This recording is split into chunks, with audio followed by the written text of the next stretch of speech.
what really happened with your host, Mike Rivero. The history the government hopes you never learn. Here is your host, Michael Rivero. And aloha, America. Welcome to our show today. It is Wednesday, May 22nd, 2019, hump day, middle of the weekday, starting that long, slow glide down to Pauhana Friday and whatever is coming. Well, of course, obviously, this weekend is the Memorial Day weekend. It's the official start of summer, which is going to come as a surprise to people over there in Colorado who are still dealing with the snow here. Anyway, we've got a lot to talk about today. The phone lines are open, 800-313-9443. That's 800-313-9443. Sam is in our control room, ready to answer the phone, put you on the air with your comments, questions, and observations.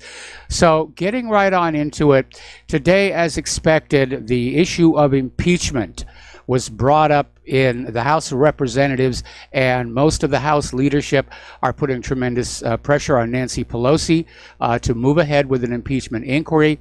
And even though she herself would like to see it happen, the signals we're getting is she doesn't think it's a good idea politically, because if they try and fail, it's going to help Trump in 2020. But there are a lot of people out there saying impeachment, impeachment, impeachment, and Fox News Channel, they're still going on about it, apparently there was a meeting in the White House earlier today between Trump, Pelosi, and Schumer, supposedly to talk about infrastructure, and Trump made a comment about wanting all of these investigations to be over, at which point Pelosi and Schumer got very upset and they stormed out of the meeting. Then Trump went on out to the Rose Garden and had his say before the press. And then Pelosi and Schumer had their say before the press. And meanwhile, of course, the infrastructure is still continuing to crumble and nothing is really getting done. Now, George Conway, who also happens to be married to counselor of the president, Kellyanne Conway, basically called Trump a Looney Tune and described this morning's Rose Garden press conference as a pity party. And even worse was he tweeted out a section of the 25th Amendment. So it looks like they're talking 25th Amendment. He's unfit to serve, blah, blah, blah, blah, blah. And apparently a senior House Democrat in an interview with Fox News is saying Nancy Pelosi isn't going to be able to hold off an impeachment push from inside her party.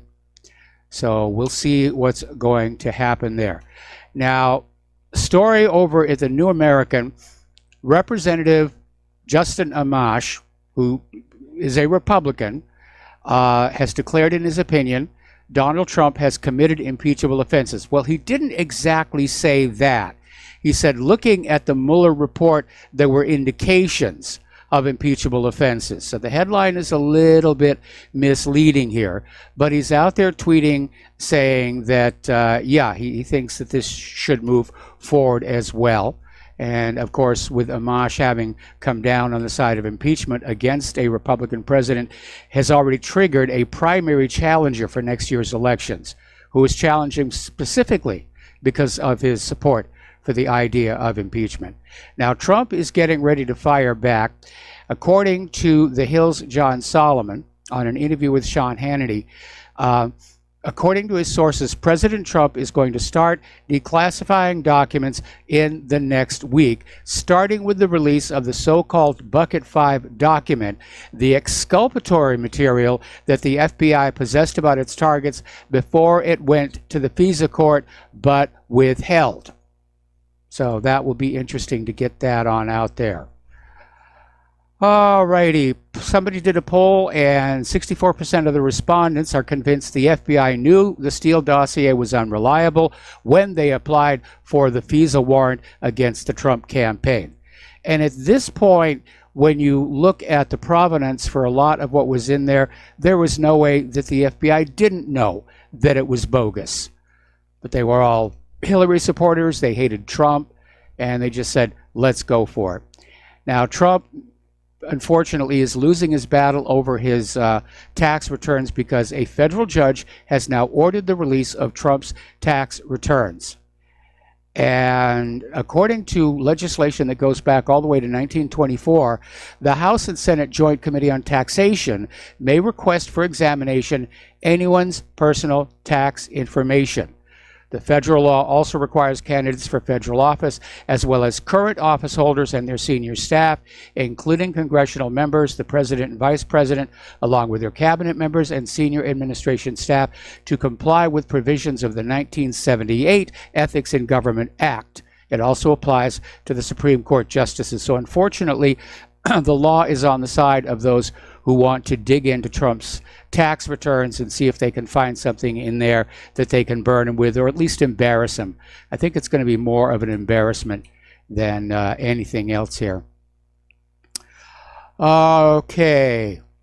Now, behind all of this, you still have everybody that's saying, okay, we've had 2 years of investigation into Donald Trump's alleged ties to Russian officials. It produced no evidence of collusion. Meanwhile, we have all this other evidence about how Obama colluded with Ukraine to help Hillary against Trump. We have all this evidence about how Hillary colluded with Russia over the Uranium One deal, and nothing is being done. This is just so incredibly biased. It's absolutely insane. The most recent example involves former Obama White House counsel Greg Craig and how he misled the U.S. Justice Department about his law firm's work in Ukraine.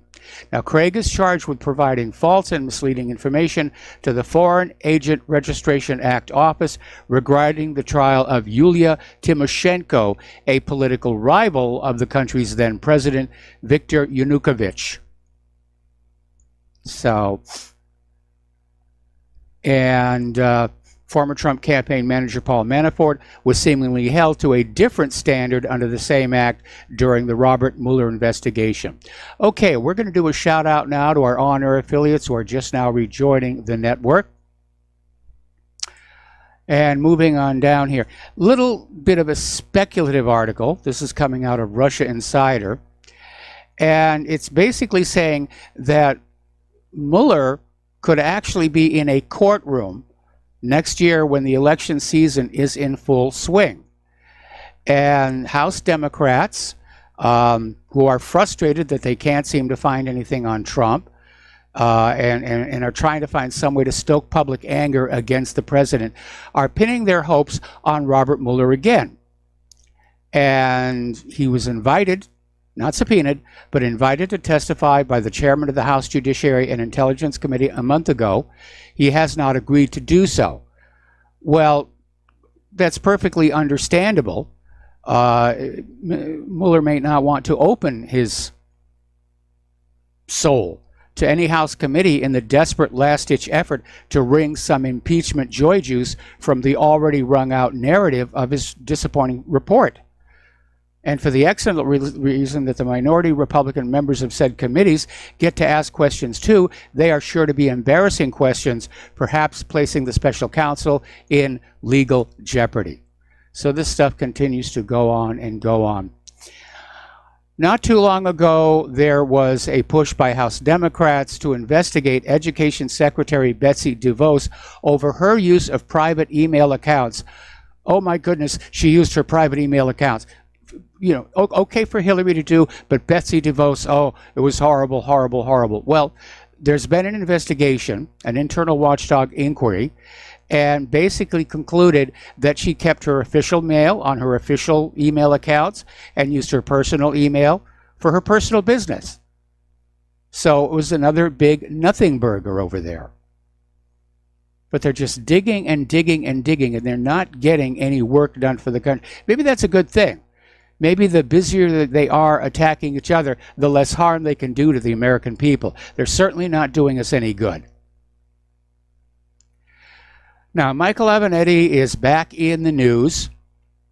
He has been charged with ripping off his former client, porn star Stormy Daniels, and trying to extort Nike in these new indictments. And basically, there was the shakedown effort of Nike back in March that he tried to do, and apparently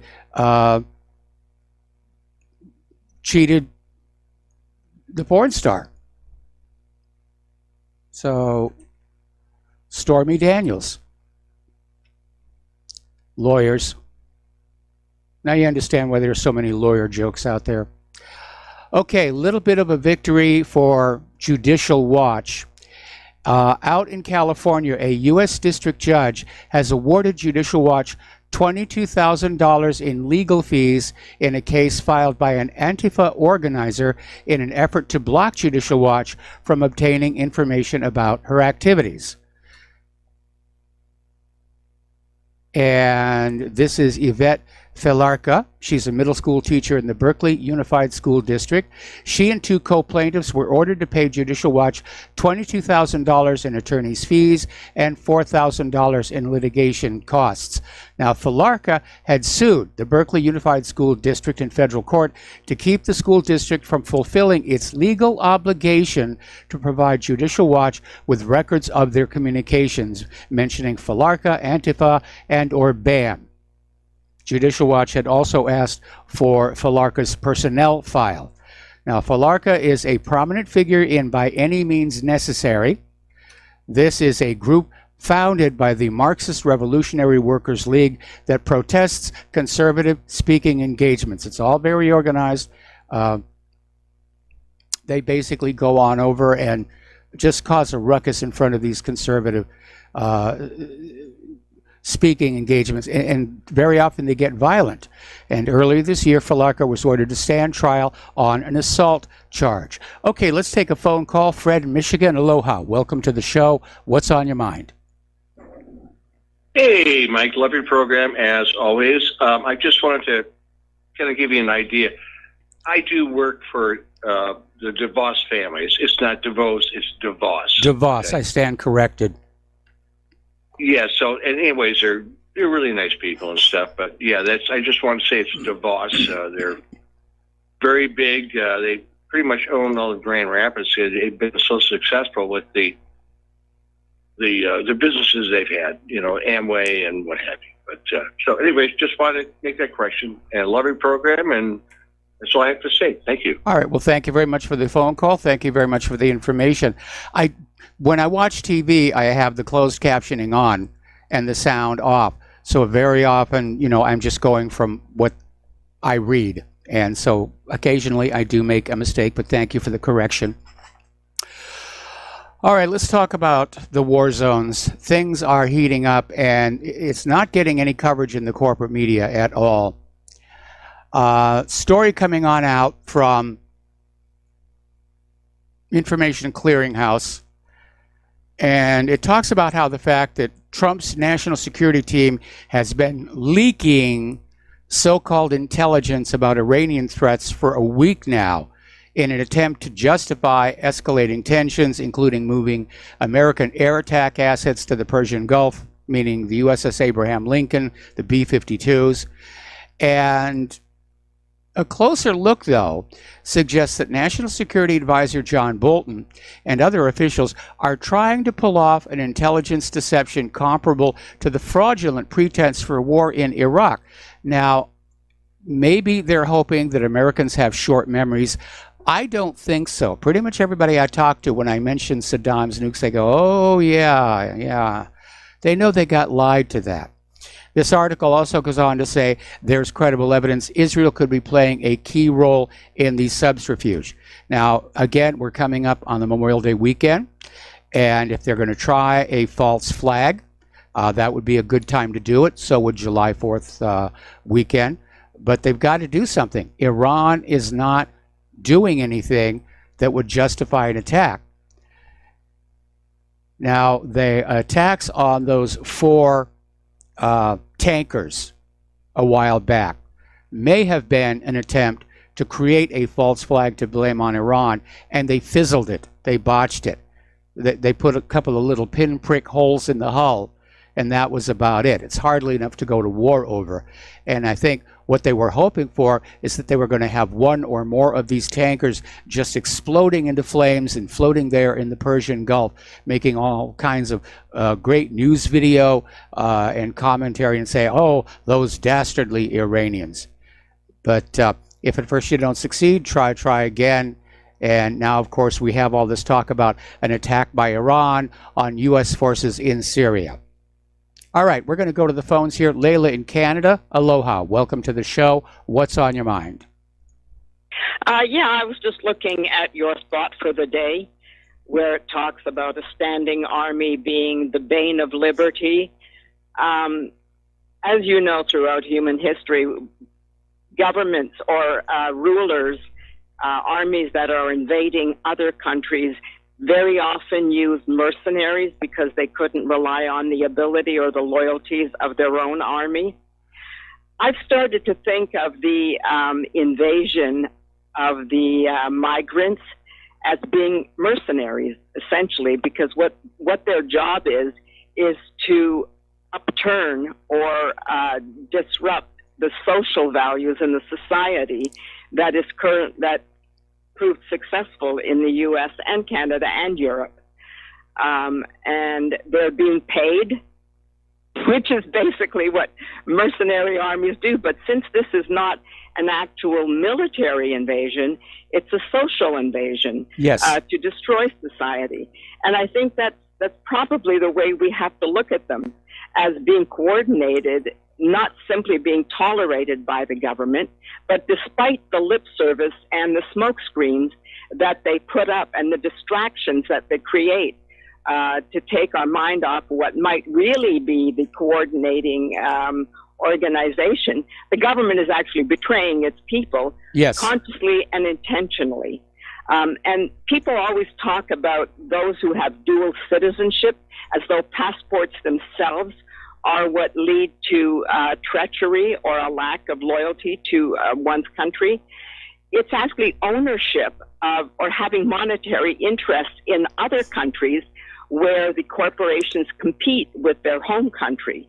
That's why the Bushes are such a danger. That's why someone like Trump is really subject to treasonous questions, because their interests, their monetary interests, lie outside of the U.S. territory.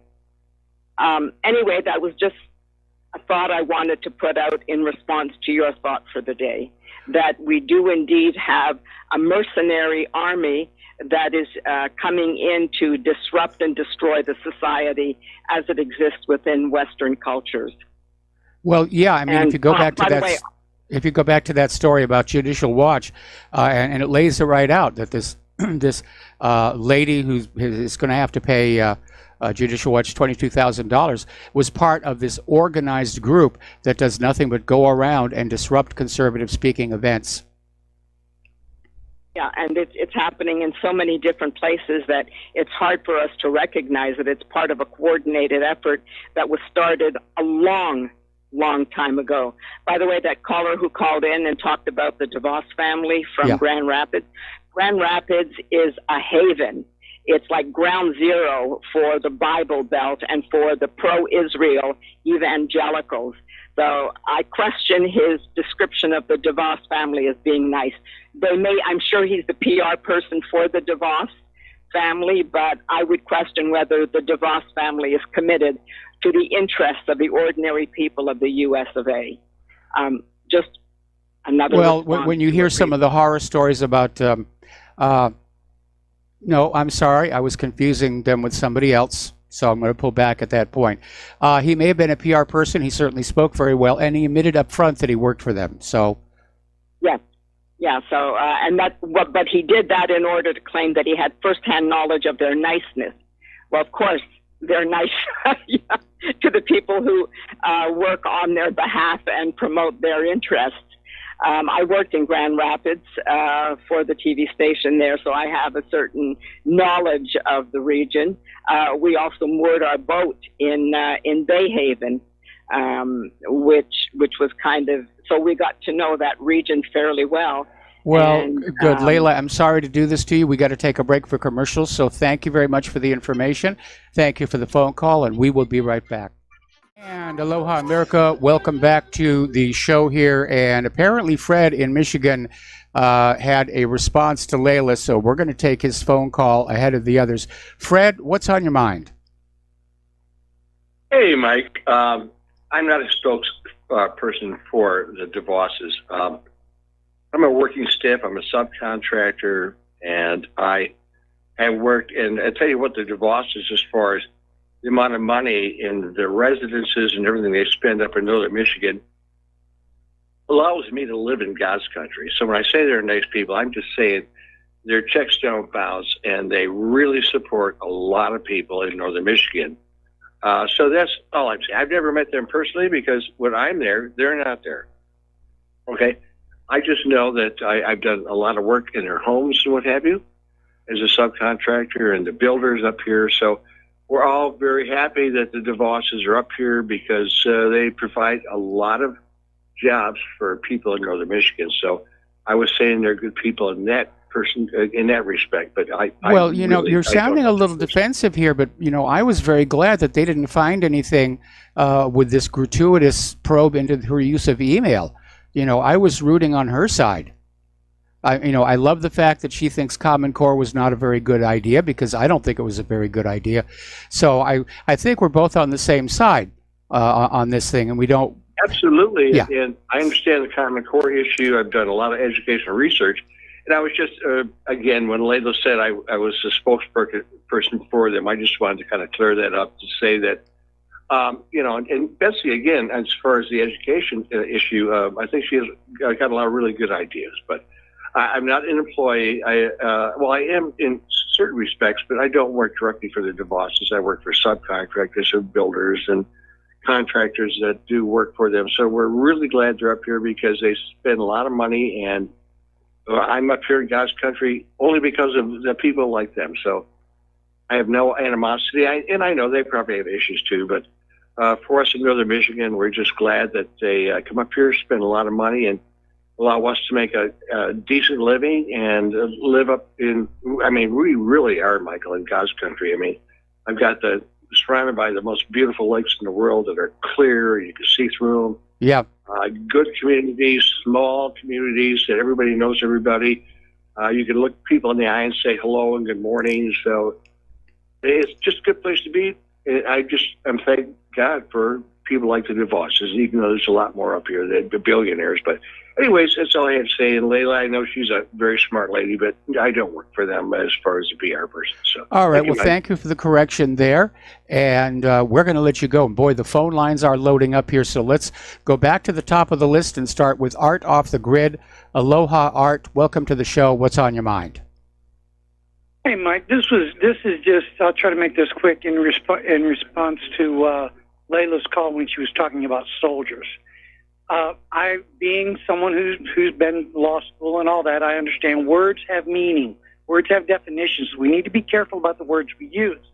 And when you look in the Constitution, you find nothing in the Constitution that says anything about maintaining a standing army. Founders were opposed to a standing army. Why? Standing armies are comprised of what? Soldiers. What is a soldier? Simple.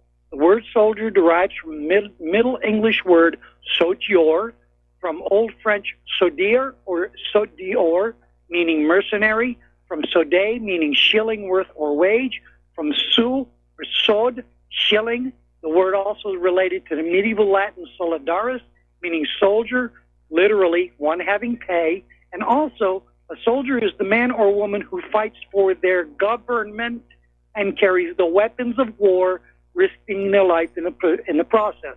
This word comes from the Latin solidus, which is the name of the gold coin used to pay the soldiers who were fought in the Roman army. Soldiers are, by definition, paid mercenaries. And if you think I'm joking, try my theory. Stop paying the men and women of the Army, the Air Force, and the Marines, and see how quick they walk off the battlefield. Well, that would certainly be a good way to do it. Now, the reason there was no provision for a standing army made for the United States by the Founding Fathers, they'd been living under a standing army prior to the Revolution, and that was the British Regular Forces. And the reason they did make provision for militia was because the militia really did make the difference in terms of winning the Revolution itself. And so they figured having an armed population ready to take care of their country made more sense than a standing army under the control of a single ruler. Much of the same attitude that we find over in Switzerland, where they want everybody to be armed. All the military veterans are allowed to take their military weapons home with them for rapid mobilization if need be. And the idea was that nobody is going to be better motivated to protect the people than the people themselves. Yep, and it's a whole lot easier moving a couple people from one end of the county to another. It's a whole different story when you're trying to move several hundred people from one state to another. This is why the militia works so well. It's also why standing armies are bad ideas. And again, standing armies are loyal to the one with the coin. Yep. And you and I don't pay the coin. Well, we pay the coin, but we don't get the obedience. Anyway, Art, got to let you go. Got to take another break for commercials. And we will be right back with more phone calls. And aloha, America. Welcome back to our show here. And we're going to go right back to the phones to Dustin in New Jersey. Aloha, Dustin. Welcome to the show. What's on your mind? Yeah, that gentleman from Michigan. Yes. Betsy DeVos, he was the same one along with these other people that tried to cut the Special Olympics funding. Like, right? I don't remember that part of it, but I'm not entirely comfortable with the Special Olympics. I mean, I understand on one way where you want to get these kids out there to have some fun and compete, but on another way, it almost reminds me of back in medieval times where people would pay to visit the insane asylums and see the deformed and defective bang their heads against the wall. So I've never been 100% comfortable with the Special Olympics. Oh yeah, no, I'm not saying it's not like corrupted or anything, but I mean, they don't have anything else. You know what I mean? And she said, we'll leave it to the philanthropist people. Well, nobody cares about the people sleeping on the streets, the homeless. Yeah. So she's part of the Beltway, Mike. Isn't her brother Eric Prince of like Blackwater? I have no idea. I have no idea. But, here's an idea. Let's hold a homeless Olympics. I mean, it's Mike, I don't trust any of these people who the Beltway in Washington, D.C., like who are linked to these people. I mean, they could be nice people to you, but they're not, you know what I mean? Like, it's a show. Like, are the Bushes good or the Clintons? I mean, well, it's not a case of are they good or bad. I mean, it's a continuum. They're all kind of bad to one degree or another. And yes, as a matter of fact, Betsy DeVos' brother is in fact Eric Prince. Yeah, and he's not. I mean, small he's an world. Assassin, killer for hire. Talk about a mercenary. Oh my God! Hey, Mike, I wanted to talk about if I can switch gears about British Steel. They're like, it seems like they're laying off 25,000 people and they're closing their doors. They're in trouble. They're talking about liquidation of their assets. Well, Mike, did you know that China, just in the past 2 years, have used more steel than British Steel have used since basically the 19th century times in terms of the what do you call it, the Industrial Revolution? That's insane. Yeah. China's building. Just in the last 2 years. I mean, they're building everywhere. That's what I'm saying. Like this whole economic thing is Belt in the Road. It's not going to work. And what's not going to work? This whole attack on China. Oh yeah, it's not going to work because Mike, did you know Steve Mnuchin was on the phone with the CEO of Walmart today? He was trying to find. No, I had not heard that. He was trying to find alternatives to certain things that they don't want to get from China now. So where are they going to go? To Vietnam? So what does that have to do with making America great again when you're blocking China and you're going to go to Vietnam or Indonesia or Malaysia? It's all a fraud. This is about, like Steve Bannon said, like he said the enemy is China. So did a lot of these other people. That look at as an economic threat because they are. Yes, they are. We've fallen behind now. Like we've fallen behind. I mean, to the point where we're in trouble. Like, they wouldn't be doing all this if we weren't in trouble. They're 3 years ahead in like China is not doing anything to us. Let's be very clear about it. I know that's the propaganda. China is just being China. And they've always been builders and innovators going back thousands of years. That's their culture. So it's not surprising they continue to do that today. They're building enormous buildings. They built the Three Gorges Dam. They're building the Belt and the Road, and they're just taking care of China. And the United States is slipping behind them. And since our politicians can't figure out how to revive our manufacturing, and so forth. The idea is, China's evil, China's bad, we're going to bomb them and wreck their economy so that we can again claim we're number one. And I see a lot of hate on the zero heads about, get them chinks, we'll rebuild. I like how people say, we're going to rebuild our factories. I don't know, Mike, do you own a factory? I don't know how to build an iPhone. yeah, we're all in this together, but nobody owns a factory to know how to build squat. Building a factory isn't easy because designing factories, that was what my father did for most of his life. He was a graduate of MIT and he got an advanced degree from USC. And that's what he'd do, is go on in and lay out the floor plan for all the machinery to manufacture what was being manufactured. And it's a very different task than software engineering, where you put it together and, there's a bug, we can go back and we can change that around, and there's another bug. No, it's got to work right on the first try. So it was a very difficult job. The problem is that a lot of Americans who know how to put together factories or who know how to manufacture high tech have been lured away to other countries where their skills are much more respected and better compensated. Our biggest failure as a nation going back to the 1980s was that Wall Street, which was filled with all these MBAs who had no respect for the process of making the products, basically turned their noses up and said, well, we'll just ship all the manufacturing to China.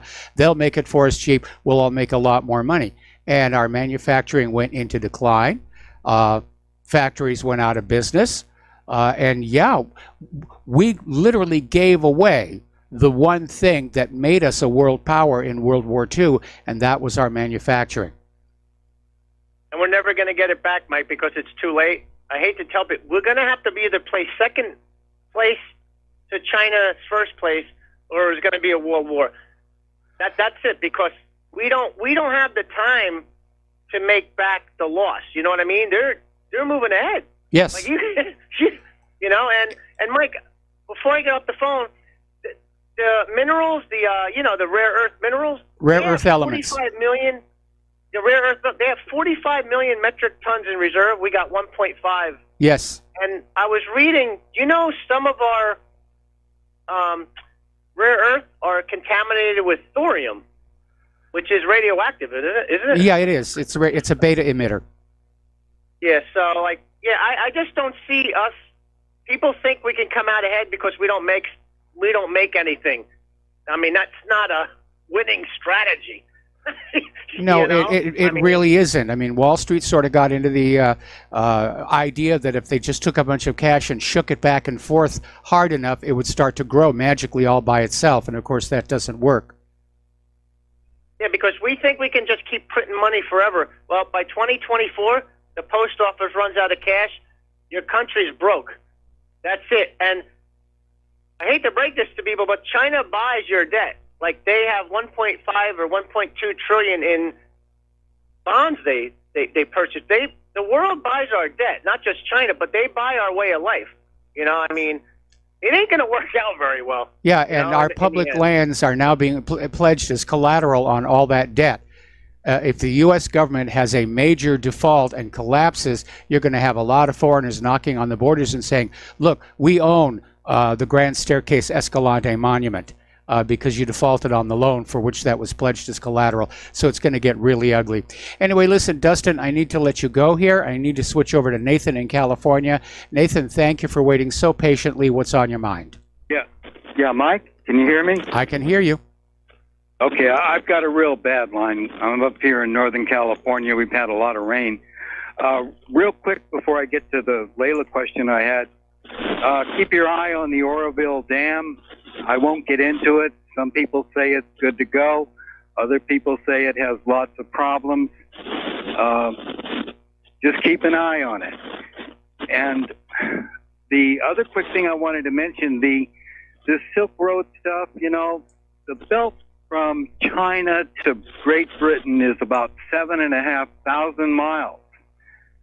And basically, it's 2.5 times more expensive to ship stuff from China to Great Britain than it is by sea. Plus, you're dealing with the fact that the size of the trains and the containers are only 20 feet, whereas on a ship it's like 40 feet. So this notion that, the Belt Road is going to save everybody or whatever, or save China, is not true. It's only going to affect about 2 or 3% of the goods, and that's the goods that need to be expedited.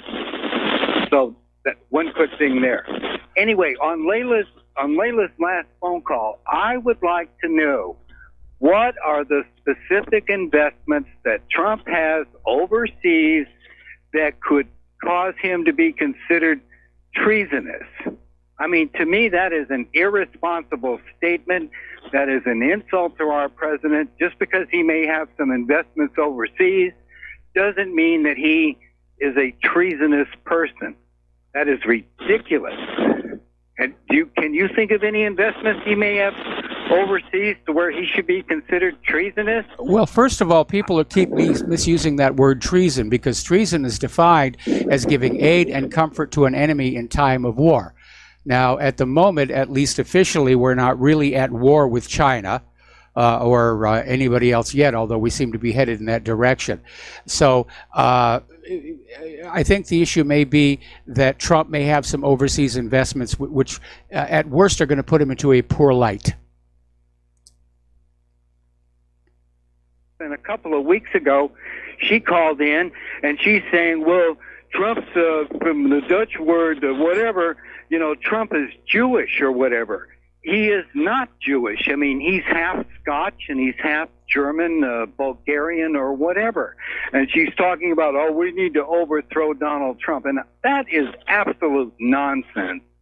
And for your information, Trump went to church at Norman Vincent Peale's church in New York City with his father and family. Yes. The guy who wrote The Power of Positive Thinking.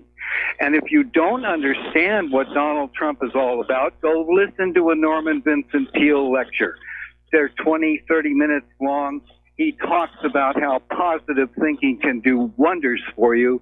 He even credits Norman Vincent Peale when he was, in that big bankruptcy problem, how the power of positive thinking helped him get out of a real big jam.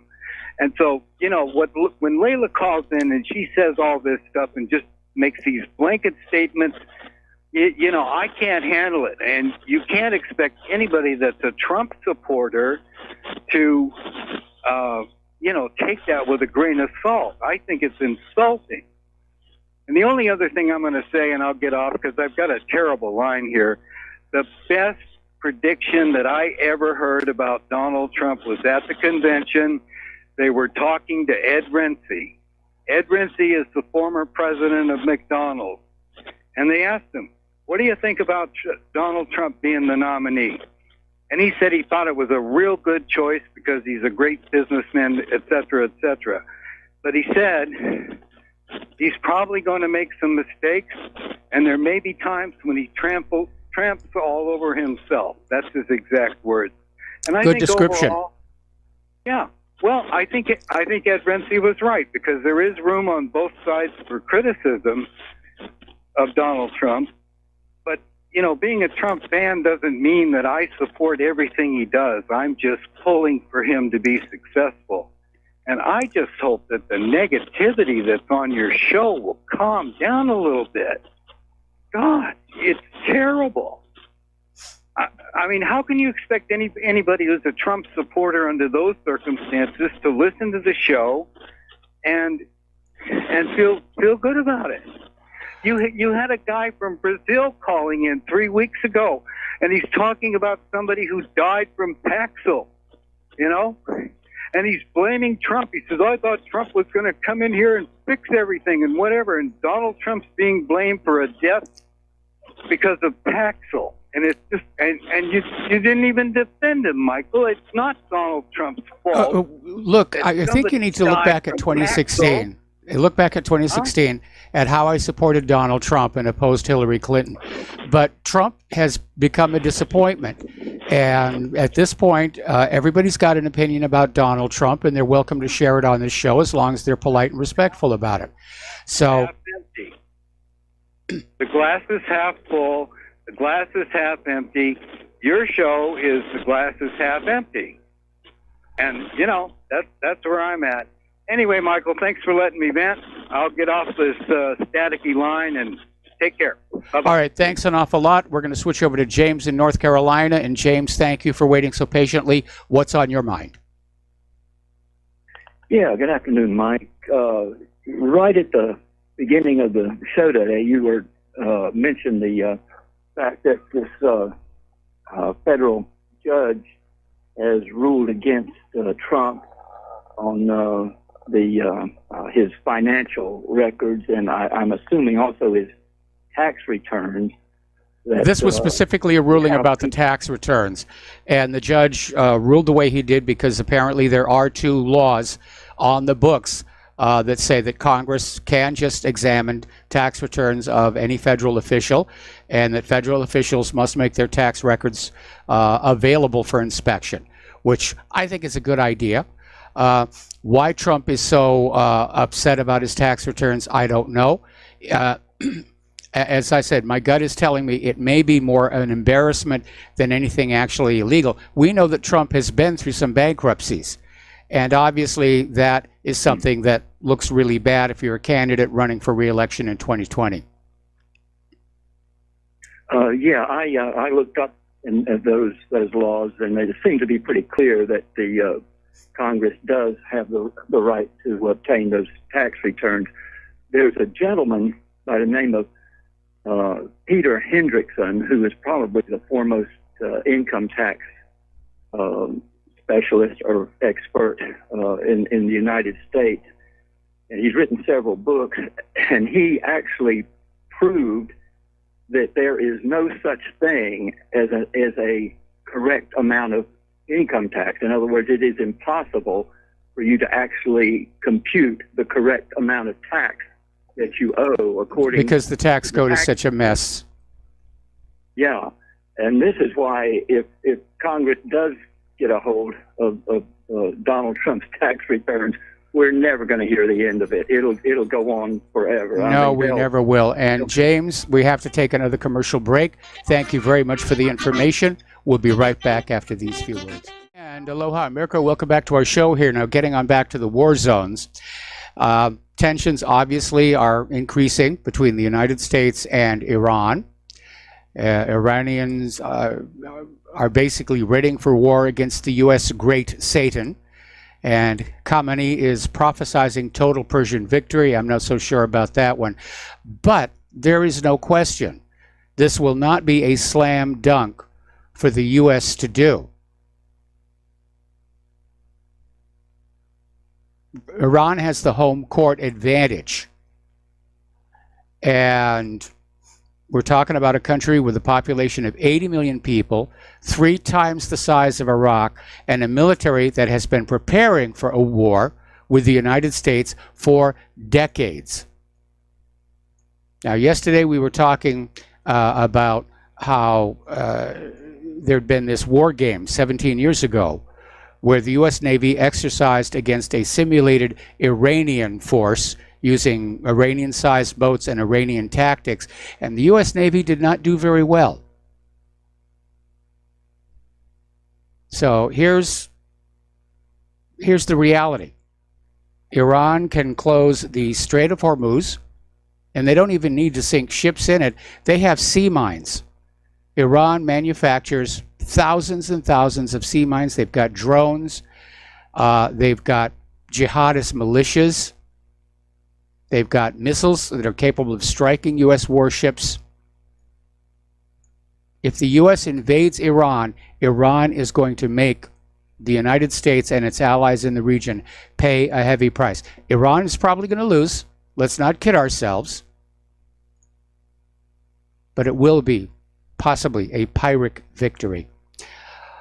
Article coming on out from the original antiwar.com. The time has come for patriotic dissent. Stopping war with Iran is essential. And they start out with this quote that goes all the way back to the anti-war protests against Vietnam. What if they called a war and no one came? So this article is going on in and saying, we have to understand this war is unnecessary. It's irrational. It does not serve the American people or the American nation. It's all about oil revenues. It's all about Iran's geopolitical rivalry with Israel in the region.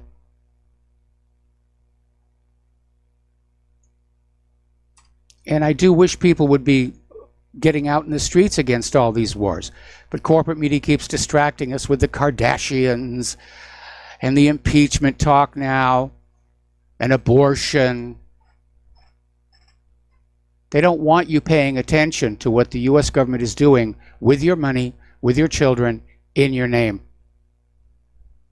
They don't. That's the whole point of propaganda. So, apparently, actually, there's the music. So we're going to take a break for station identification, and we will be right back and after these few words. And aloha, America. Welcome back to our show here, hour number 2. The phone lines are open again, 800-313-9443. So apparently there is this bipartisan letter signed by nearly 400 members of the United States Congress that is calling on President Trump to remain militarily engaged within Syria, while claiming to be deeply concerned about extremists in the country. And you know how you recognize the extremists. They're the ones who are pinwheeling through the air after a Russian airstrike here. So Trump had announced to pull out from Syria in December, had disavowed it by February, and the lawmakers are out there saying how enthusiastic about the Syrian war they are. Well, fine, round them all up, give them rifles and parachutes and send them on over there. The really dangerous part about this article is the letter says the U.S. has treated Syria as something of a proxy war, and the letter suggests they do away with all the pretext and just admit this is a war against Iran and Russia over Syria. I cannot think of anything more dangerous than that. We do not want to get into a real force-on-force war with Russia. And again, winning and losing becomes irrelevant in a nuclear age. Everybody is going to get pounded. All right, we're going to grab a telephone call from Dan in Illinois. Aloha, Dan. Welcome to the show. What's on your mind? Hi, Mike. I got a good one for you. Now, back in the early 2000s, I was always reading the Wall Street Journal, and they had a story in there about how the Reagan administration had been selling chips and computer boards to Russia, but the chips they were selling to Russia were game chips, chips that couldn't translate Russian, and motherboards that would destroy the system when you turn the machines on. Well, wait a minute. The chips don't translate language. That's done in the software. So already the story is suspect. Well, that was part of it, but they had the motherboards that would fry out the systems. So that may be what they're going after Hawaii for, and that they're afraid that they might start doing that, put it in our systems. Well, I think the reason they're going after Huawei is because as the world transitions to 5G, there's a lot of money on the line. And Huawei basically is in first place. They make very reliable equipment at very affordable prices. And already we're seeing European countries are saying, yeah, we're going to have Huawei do our 5G infrastructure. And the United States, it's once again a case of the United States cannot compete with China. And so they badmouth them and they sanction them and they tariff them and they basically throw a tantrum, roll around on the ground, kick and scream and say it's unfair. China's cheating the system. But, you know, China has spent decades and a vast fortune building up their technology and manufacturing sectors and their infrastructure. The United States government has bankrupted this nation, spending the money on Israel, Wall Street, and war.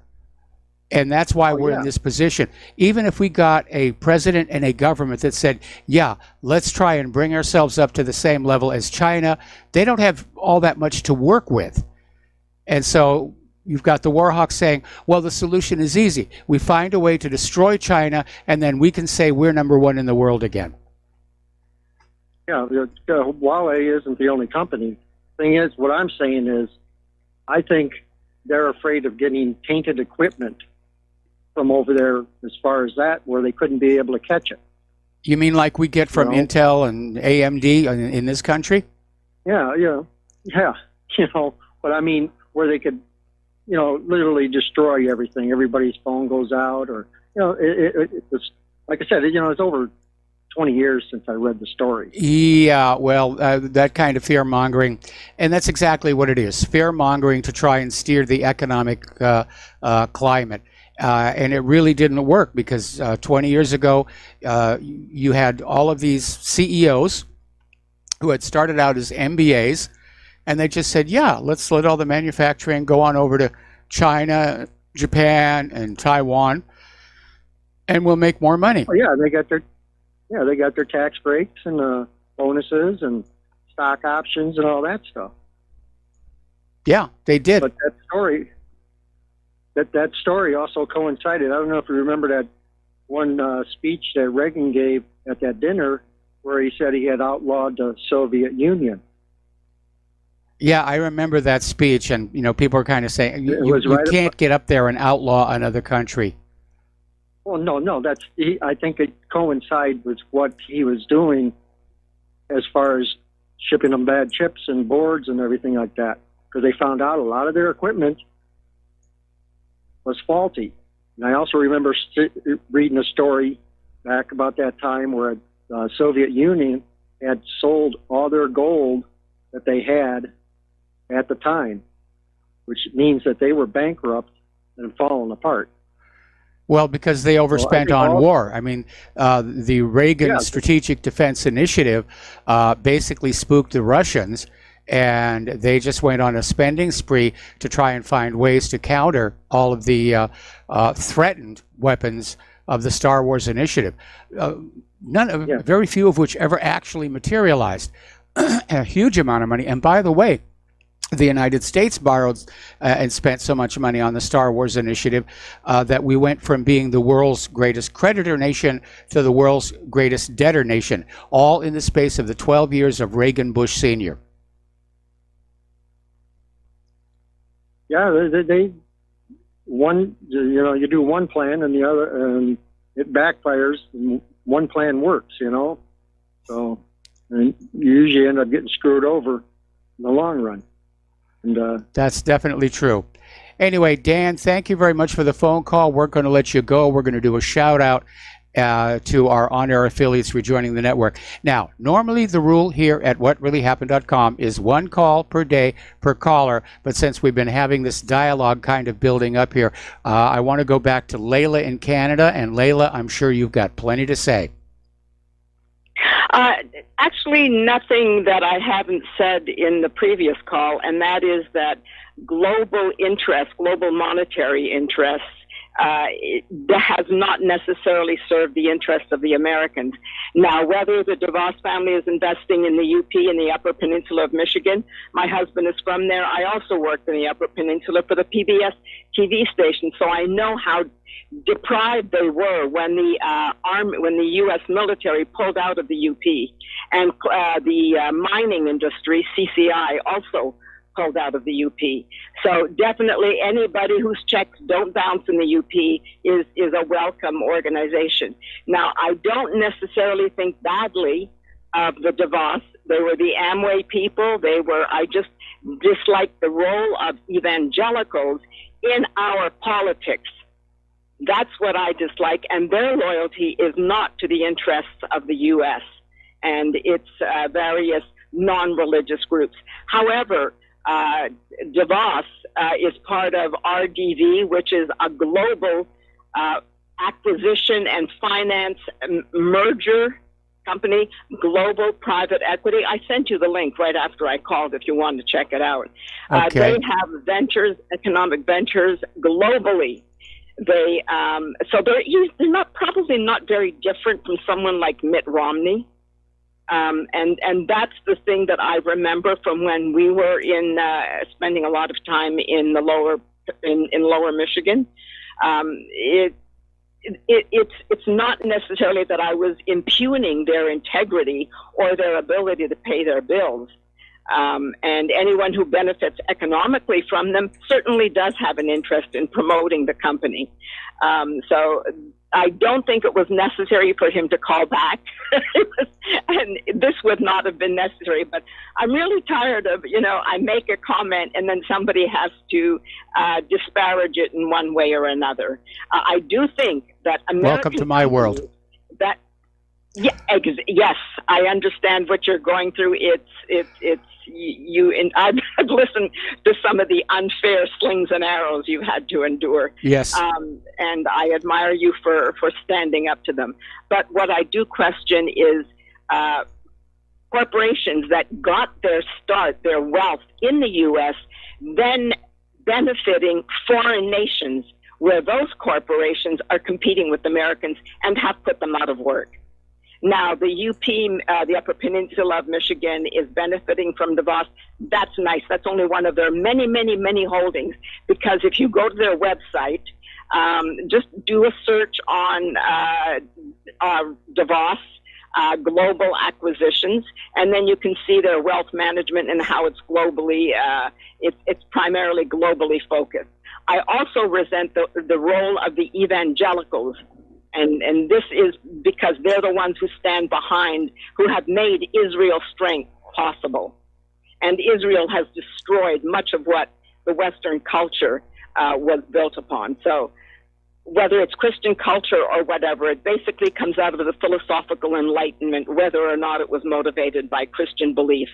Now, I've said before, I am not a religious person, but I do believe that the Christian ideals, the principles put forward by Christianity, are good for a society to live together harmoniously.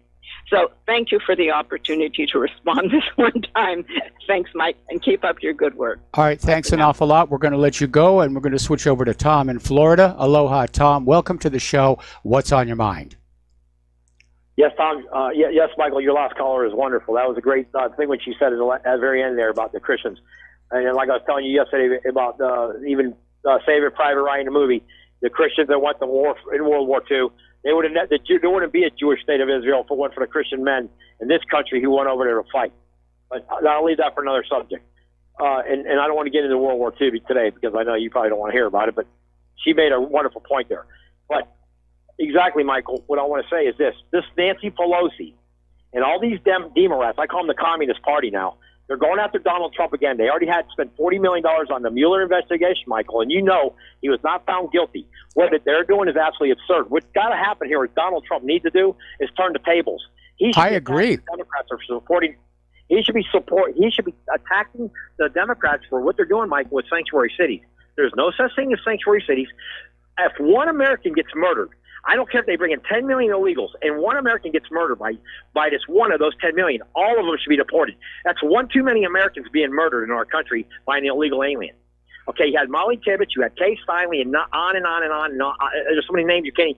Now, these angel moms and dads, Donald Trump should be marching them into Washington every day, turn the attention with the media to the angel moms and the fathers of this country, If Donald Trump did that, he would win the next election in a massive landslide, because no other politician or no other any man who ever was held office as president has done what Trump done when it comes to immigration, Michael. As far as, hey, look, I'm bringing men and women in here who's had their family members murdered by an illegal alien. Now, Michael, if that was your family or any other guy would listen to this audience right now, had one of their family members murdered by an illegal alien, they would not be two happy campers. I can tell you that. Now, Donald Trump needs to turn the attention of this Mueller crap and this Russia collusion nonsense into what's going on in the invasion of Pelosi and the Democrat Party, what they're doing to this country with this illegal horde of invaders of coming into our country. They're not coming here through the proper channels. They're coming here illegally. Yes. What does these people not understand? Okay, there's laws already on the books that say these people here are illegally. They should be deported out of here until they can. We don't even know who these people are. And they're not the Central Americans. They're people coming from all over the world coming sneaking through that border. Yes. Through Mexico. No, this has got to stop. And Trump has got to turn the guns on with turn his cannons or whatever you want to call it, whatever his modus operandi to get this thing taken care of. He's got to do it, because these angels of moms and dads should be marched on every news network every day, 24 hours a day. Like One American News I told you about, every hour on the hour they give the immigration figures. It's staggering. It's mind-blowing. You got an illegal alien that can come here and get a free $400,000 operation, and American citizens can't? And you got to give them Section 8 housing, but you can't give Americans that are hard up. Well, the Section 8 housing, that's now done. Trump has shut that part of it down. But again, it's a half measure. Trump really needs to put on the presidential brass knuckles, because it's very obvious that the Democrats in Congress are getting ready to try and impeach him. And Trump really should have gone on the offensive after the Mueller report came on out, basically saying there was no collusion with Russia. He should have gone on the offensive against the corporate media and everybody who was involved in that whole Russiagate hoax here.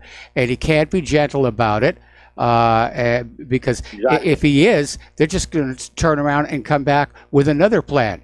There'll be some other story. The taxes are probably going to be the next one.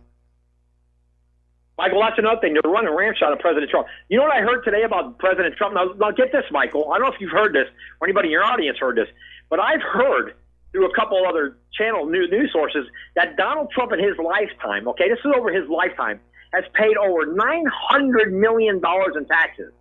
That's almost $1 billion this man has paid in taxes to the federal government. What is enough is enough. I mean, this guy's paid almost $900 million in federal withholding tax in the story of his life. It's not withholding tax; it's business tax. I mean, the tax returns in question are not just for Donald Trump personally, but for a lot of his business empire. And so I don't know what the Democrats expect to find there. Like I said, they're probably not going to find anything illegal, because Trump has, can afford to hire the very best accountants to make sure everything's on the up and up. But what they're hoping to do is find something they can embarrass him with. But I got to tell you, Donald Trump thinks that Twitter account of his is his, broadsword. But it isn't. It's great that he's keeping us informed as to his point of view without the filter of corporate media. But he really does need to become more proactive in terms of dealing with all of this nonsense coming out of the Congress. That I agree with. And, Michael, Trump gives his whole salary, his presidential salary, to charities. He gives up his whole salary. He doesn't even take a salary for being president. Yes. And somebody said that he pays for the fuel for Air Force One. He puts like $300,000-$400,000 a year out of his own money for the fuel for the jetliners that he flies around in. So, I mean, I hadn't heard that part of it. Michael. Yes. Michael, I have one more thing, and I got the other call, but this is very important. I talked to two Haitian gentlemen today here in South Florida, and they told me that they moved out of New Jersey because there's a big Haitian community up there, and they're all moving because the taxes are so high they're coming out. And this one gentleman I met today, he's telling me that all the Haitians up there in New Jersey, New York, most of them voted for Trump, because they know Hillary was stealing money out of Haiti when the earthquake happened, her and Bill Clinton. And they literally ripped off Haiti, according to this guy, for $45 million. And and Hillary's, what do you think she has, like the trust fund or her the Clinton Foundation. The Clinton Foundation. She stole $45 million, according to these two Haitian gentlemen I met today, for her foundation. And they ripped the Haitians off big time. So a lot of Haitians Even in South Florida, they voted for Trump last election. So Hillary didn't get the Haitian vote. No, she definitely did not. And I understand they're having massive riots in Haiti right now. The U.S. government, of course, siding with the regime. And so, again, more discord across the globe. Okay, anything else there? I can't believe it, Michael. What? Now, Michael, one more thing. With this Congress, the Democratic Congress, I'd just like to ask your opinion. Maybe you can tell the audience. What is your crystal ball? What do you see happening with this immigration situation with the border and all that? What is going to be the total outcome in the next 2 years before the election? What about the walls? Are going to be construction? Can they keep going on, or what are the Democrats are trying to infrastructure? They don't want to have infrastructure. They totally don't want Trump to build a wall. They want to keep flooding this country. What do you think is your take on 2020 as far as the election? Is the wall going to get built? If Trump were to lose the election, the wall's not going to get built with a guy like Biden. He's going to allow the Chinese to have everything they want. I mean, it's unbelievable. It is. No, unfortunately, the immigrants are going to keep on pouring in. And by the time we get to the 2020 election, there may be as many as 40 million inside this country. And it's all putting added strain on our economy. We're looking at serious food shortages in the near future. Yes.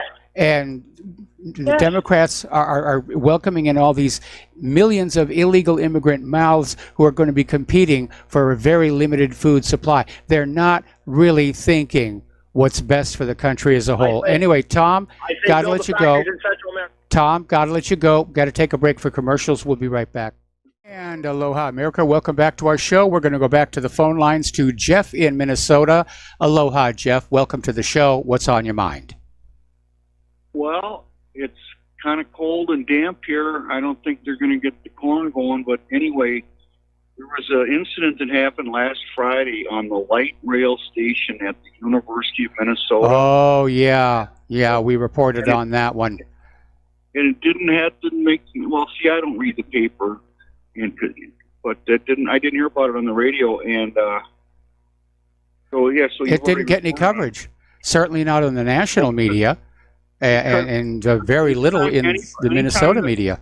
Because this is the same thing. These people are getting rulers now. All we do is take care of them and give them everything, and neglect the city. I'm an Uber driver, and I'll give you an example how bad it is in downtown Minneapolis.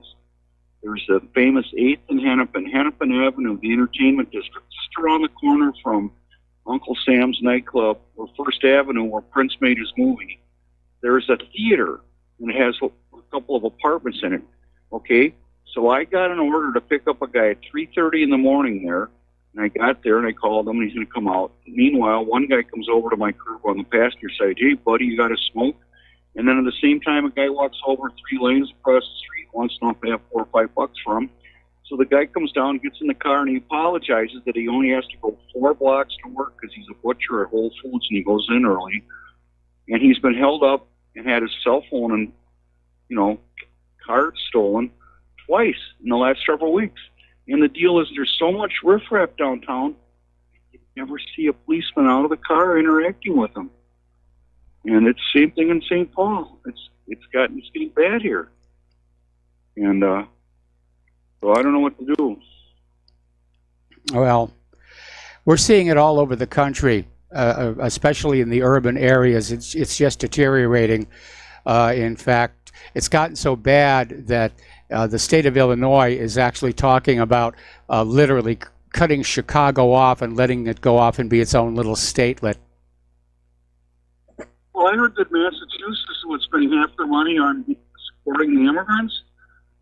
It's, I'm an Uber guy. I pick up a lady who's been waiting 8.5 years for a townhouse for her and her daughter, and she's on the list, top of the list, and they call her and say, I'm sorry, we just got 2 new people from out overseas, and they have to have those units. But we have this nice unit that a guy died in that lived there 30 years ago. Would you like that? And see, that's the deal. It's all, you can't get an honest answer for an American who needs services. So anyway, I'll let you go. All right. Well, thanks an awful lot. And I'm sorry to hear about that, but I'm hearing and reading a lot of similar stories all across the country. And, we're seeing that kind of stuff out here in Hawaii. And yeah, if you bring the third world into your country, you bring third world problems into your country. And that's exactly what's going on here.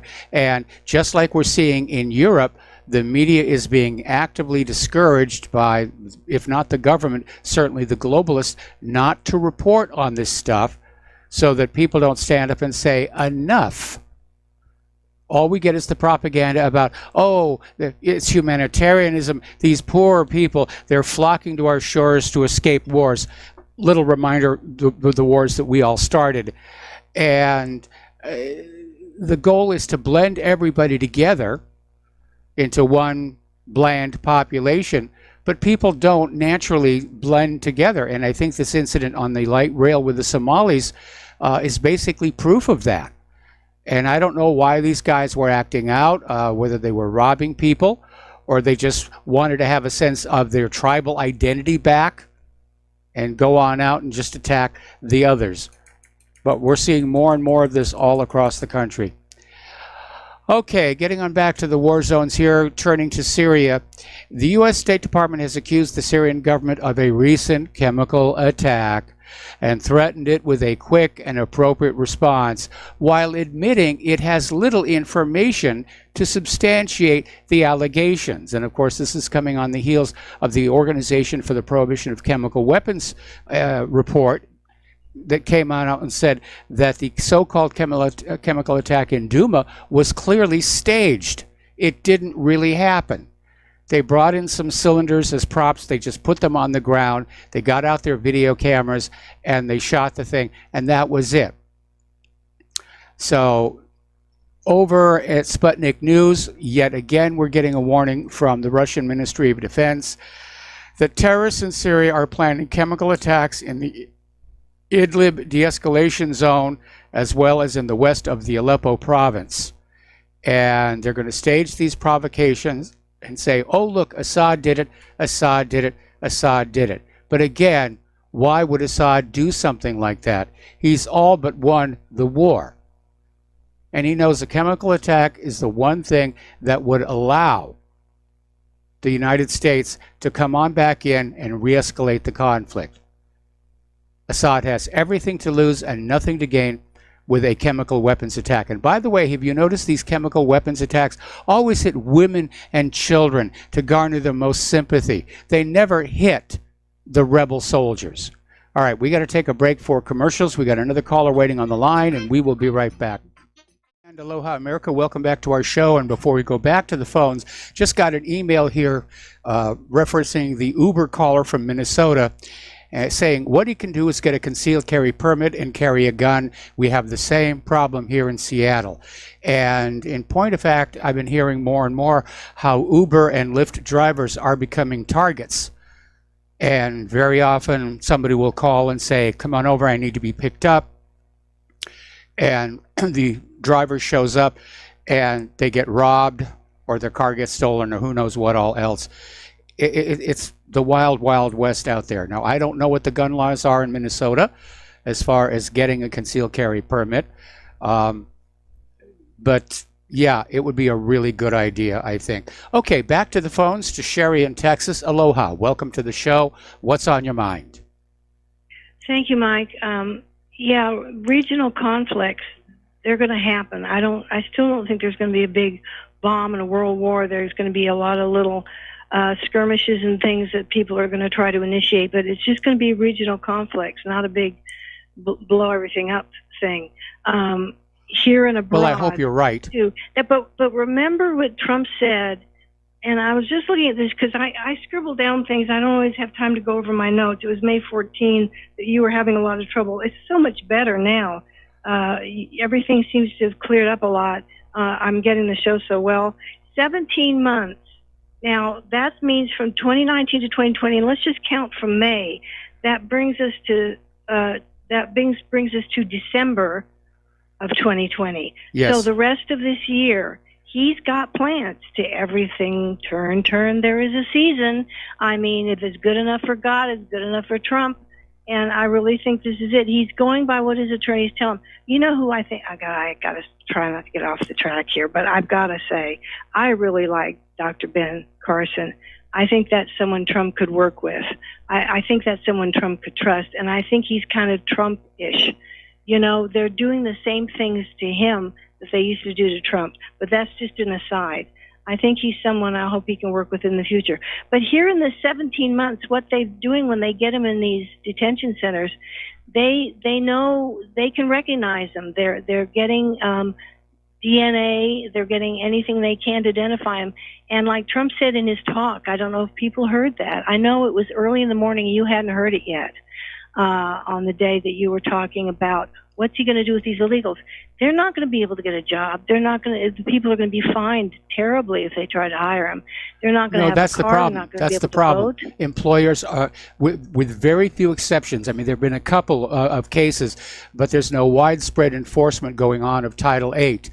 And so, yeah, these illegal immigrants are, in fact, if they're not just settling in and living off of welfare, they're basically competing for jobs with legal American citizens. And we have about 100 million legal Americans unable to find work for months, if not years. Right. And they're not counted in the unemployment calculation.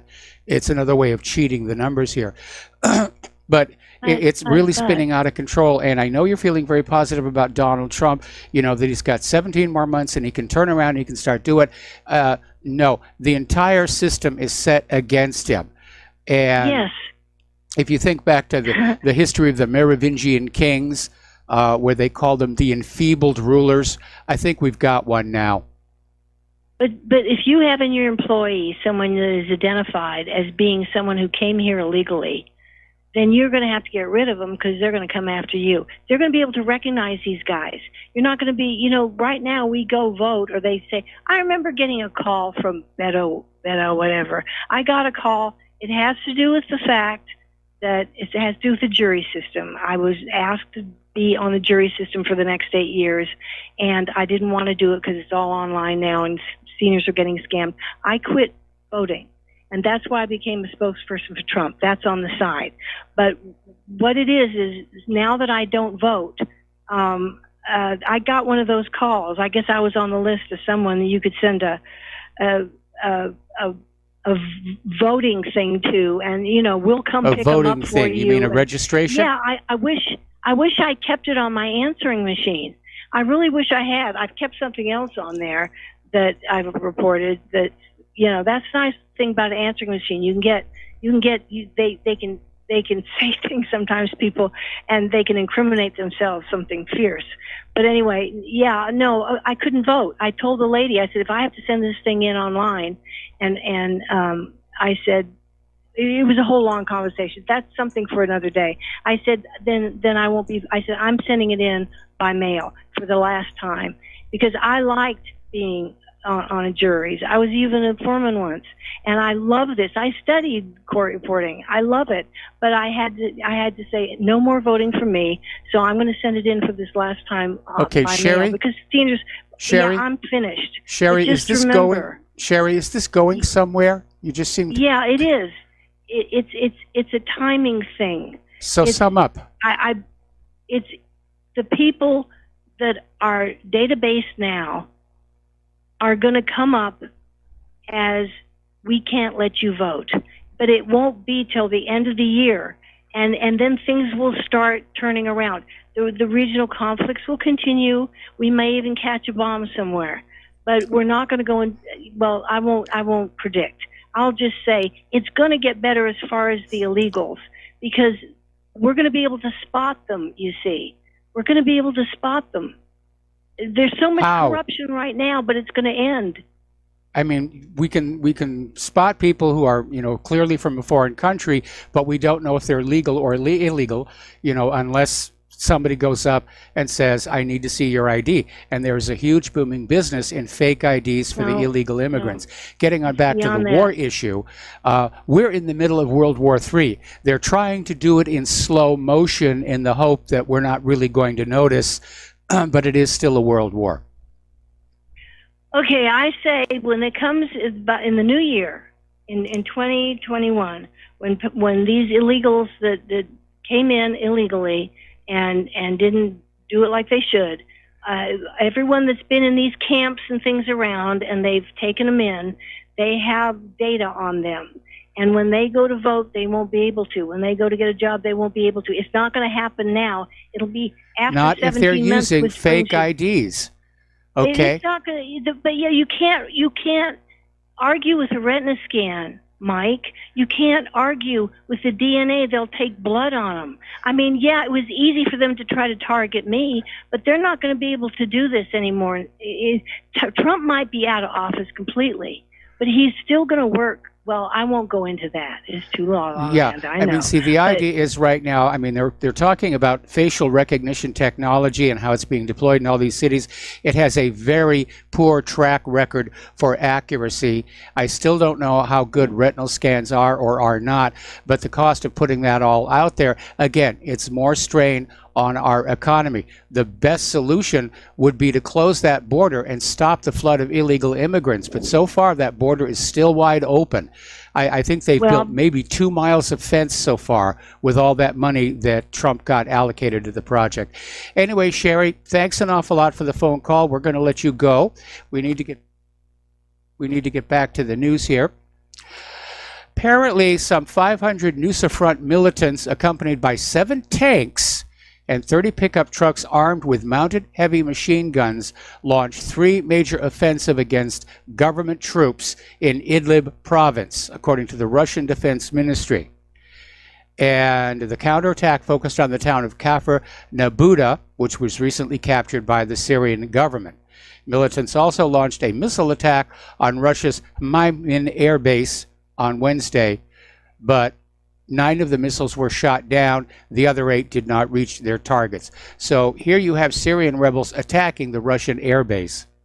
It's a major escalation. Meanwhile, the army is repelling a large militant attack on Kafr Nabuda, and apparently Hayat Tahrir al-Sham, the former branch of al-Qaeda in Syria, and its Turkish-backed allies launched an attack from the direction of al-Habit and Kusaybiyah in northwestern Hama on positions of the Syrian Arab army. The attack started with at least 1 successful attack by a suicide vehicle carrying improvised explosive devices near Syrian Arab army positions. And militant group infantry was backed up by several rocket launchers and battle tanks.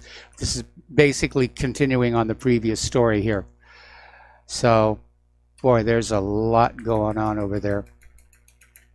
Here's a little interesting article. It's coming out of Consortium News, and it's talking about how the war in Libya has spurred terrorism in no less than 14 different countries. This in the 8 years since NATO's war on Libya in 2011, where Gaddafi was killed, the golden hour went away, and Libya's oil was put back on the market only for the US dollar. So terrorism has been spreading. That goes back to Libya. It's the legacy of the overthrow of Libyan leader Muammar Gaddafi. Now, Gaddafi kept the place kind of calm, but in his absence, you've got all these warlords running around. They're fighting with each other. It's causing a lot of damage. But ultimately, the blame for all of this falls on British Prime Minister David Cameron, French President Nicolas Sarkozy, and U.S. President Barack Obama. And yet, holding these leaders accountable for the decision to go to war is as distant as ever. Well, the United States and Turkey are still going back and forth over that S-400 deal, and it's reaching the tantrum stage here. Turkey has already said to the United States, the S-400 deal is already done. You know, it's signed. We're getting the pink slip. We're getting the training manuals. We're already looking to Russia for the S-500. But the U.S. is still out there demanding that Turkey pull out of the S-400 deal by the end of the first week of June, or face severe consequences, including sanctions. Basically, the United States wants Turkey to break their contract with Russia. Apparently, from the United States' point of view, breaking an agreement is no big deal anymore. So the consequences include removing Turkey from the F-35 jet program, forfeiting 100 promised F-35 jets originally designated for the country, and imposing sanctions. Given the performance of the F-35, that might not be such a bad thing. The other way they're putting pressure on Turkey is they're demanding that he honor his promise to return occupied Syrian territory. And this goes back to January of 2018 and the Olive Branch operation, which was done to oust the Kurds from the outskirts of Afrin, as well as to create a buffer zone along the Syrian-Turkish border.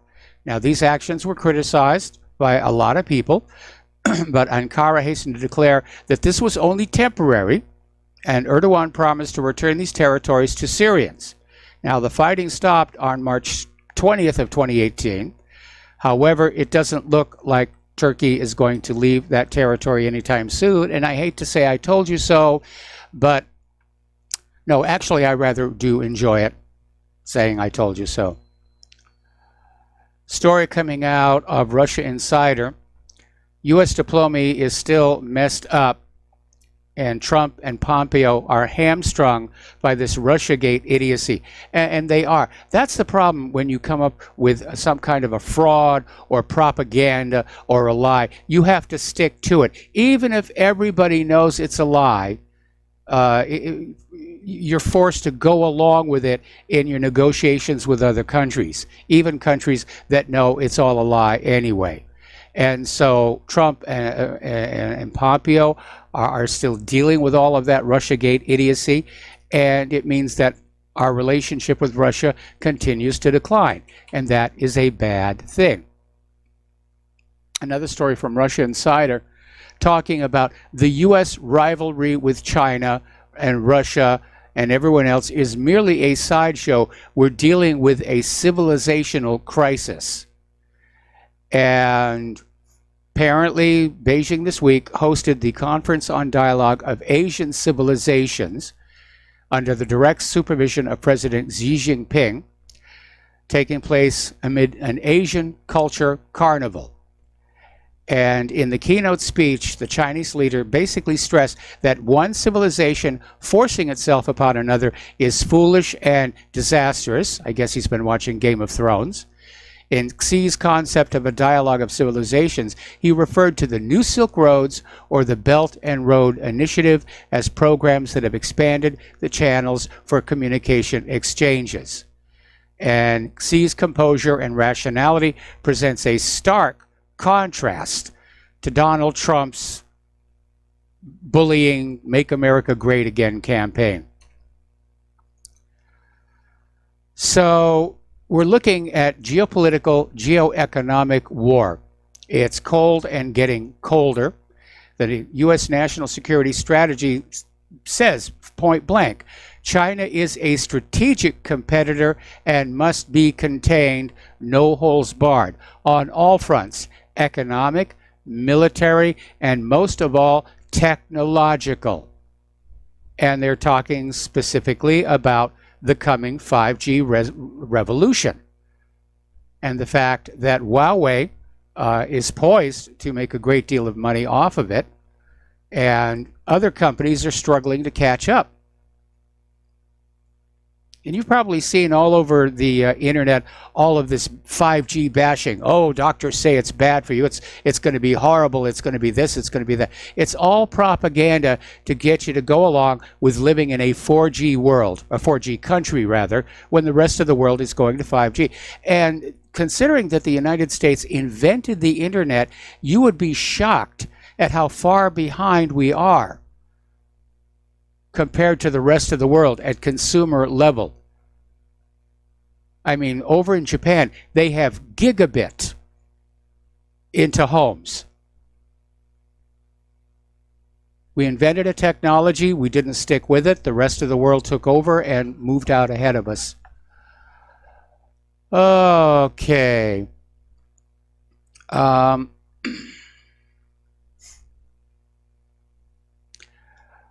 North Korea is out there saying that the U.S. should consider their consequences of the ship seizure.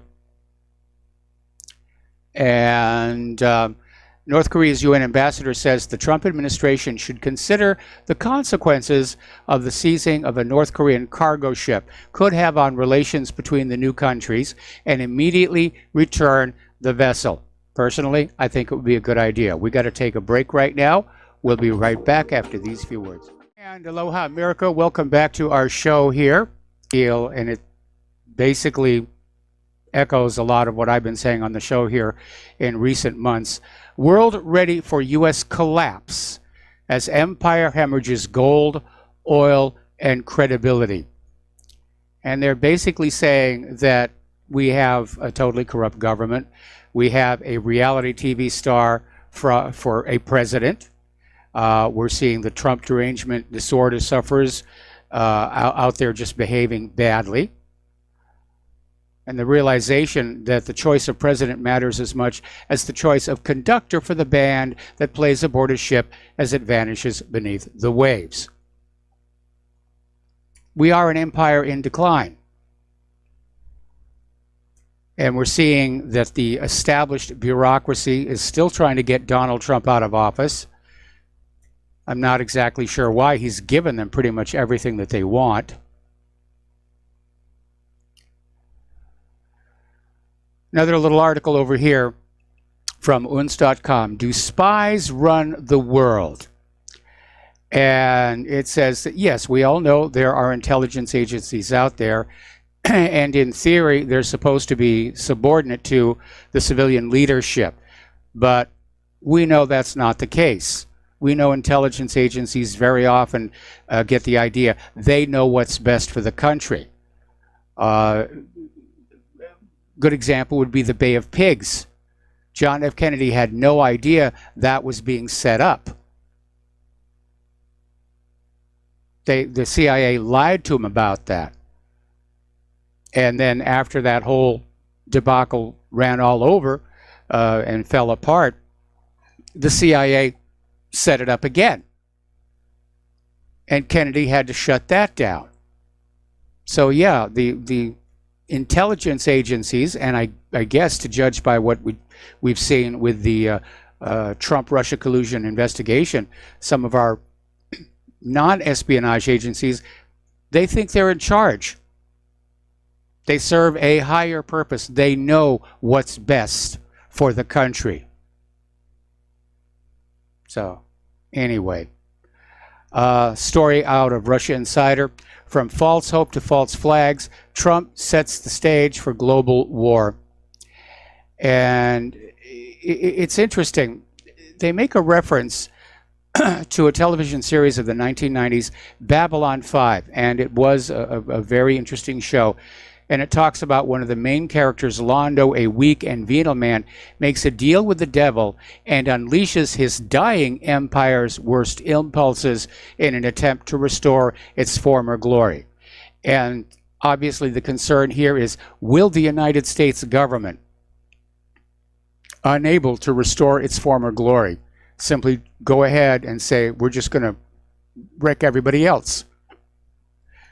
And then we can go back to saying we're number one. Okay, I think there should be some music there. Yeah, we're going to take a break here for station identification, and we'll be right back. And aloha, America. Welcome back to our show here. Hour number 3. The phone lines are open, 800-313-9443.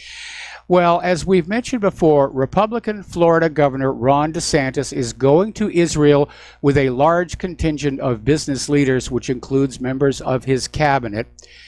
And he's basically trying to woo the Jewish voters ahead of the 2020 presidential election. But DeSantis planned to hold a meeting with his elected cabinet while he's in Israel is raising concerns about whether officials are violating the state's open meeting laws. Frankly, there are a lot of people who think this is just a little bit of too much of a pander to Israel. And I think it was a bad idea. The optics are very, very bad. And of course, while he's there, DeSantis is also going to sign the new BDS resolution, which is an absolute affront to the First Amendment. Over in Israel, their Attorney General has now delayed Netanyahu's corruption hearing until October. So Mandelblit announced today that the hearing will now be held on the 2nd and 3rd of October, 3 months later than the July date originally mandated by the Attorney General.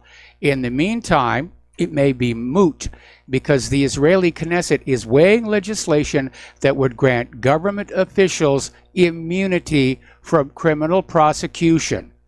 And that, of course, would spare Prime Minister Benjamin Netanyahu from 3 looming corruption indictments.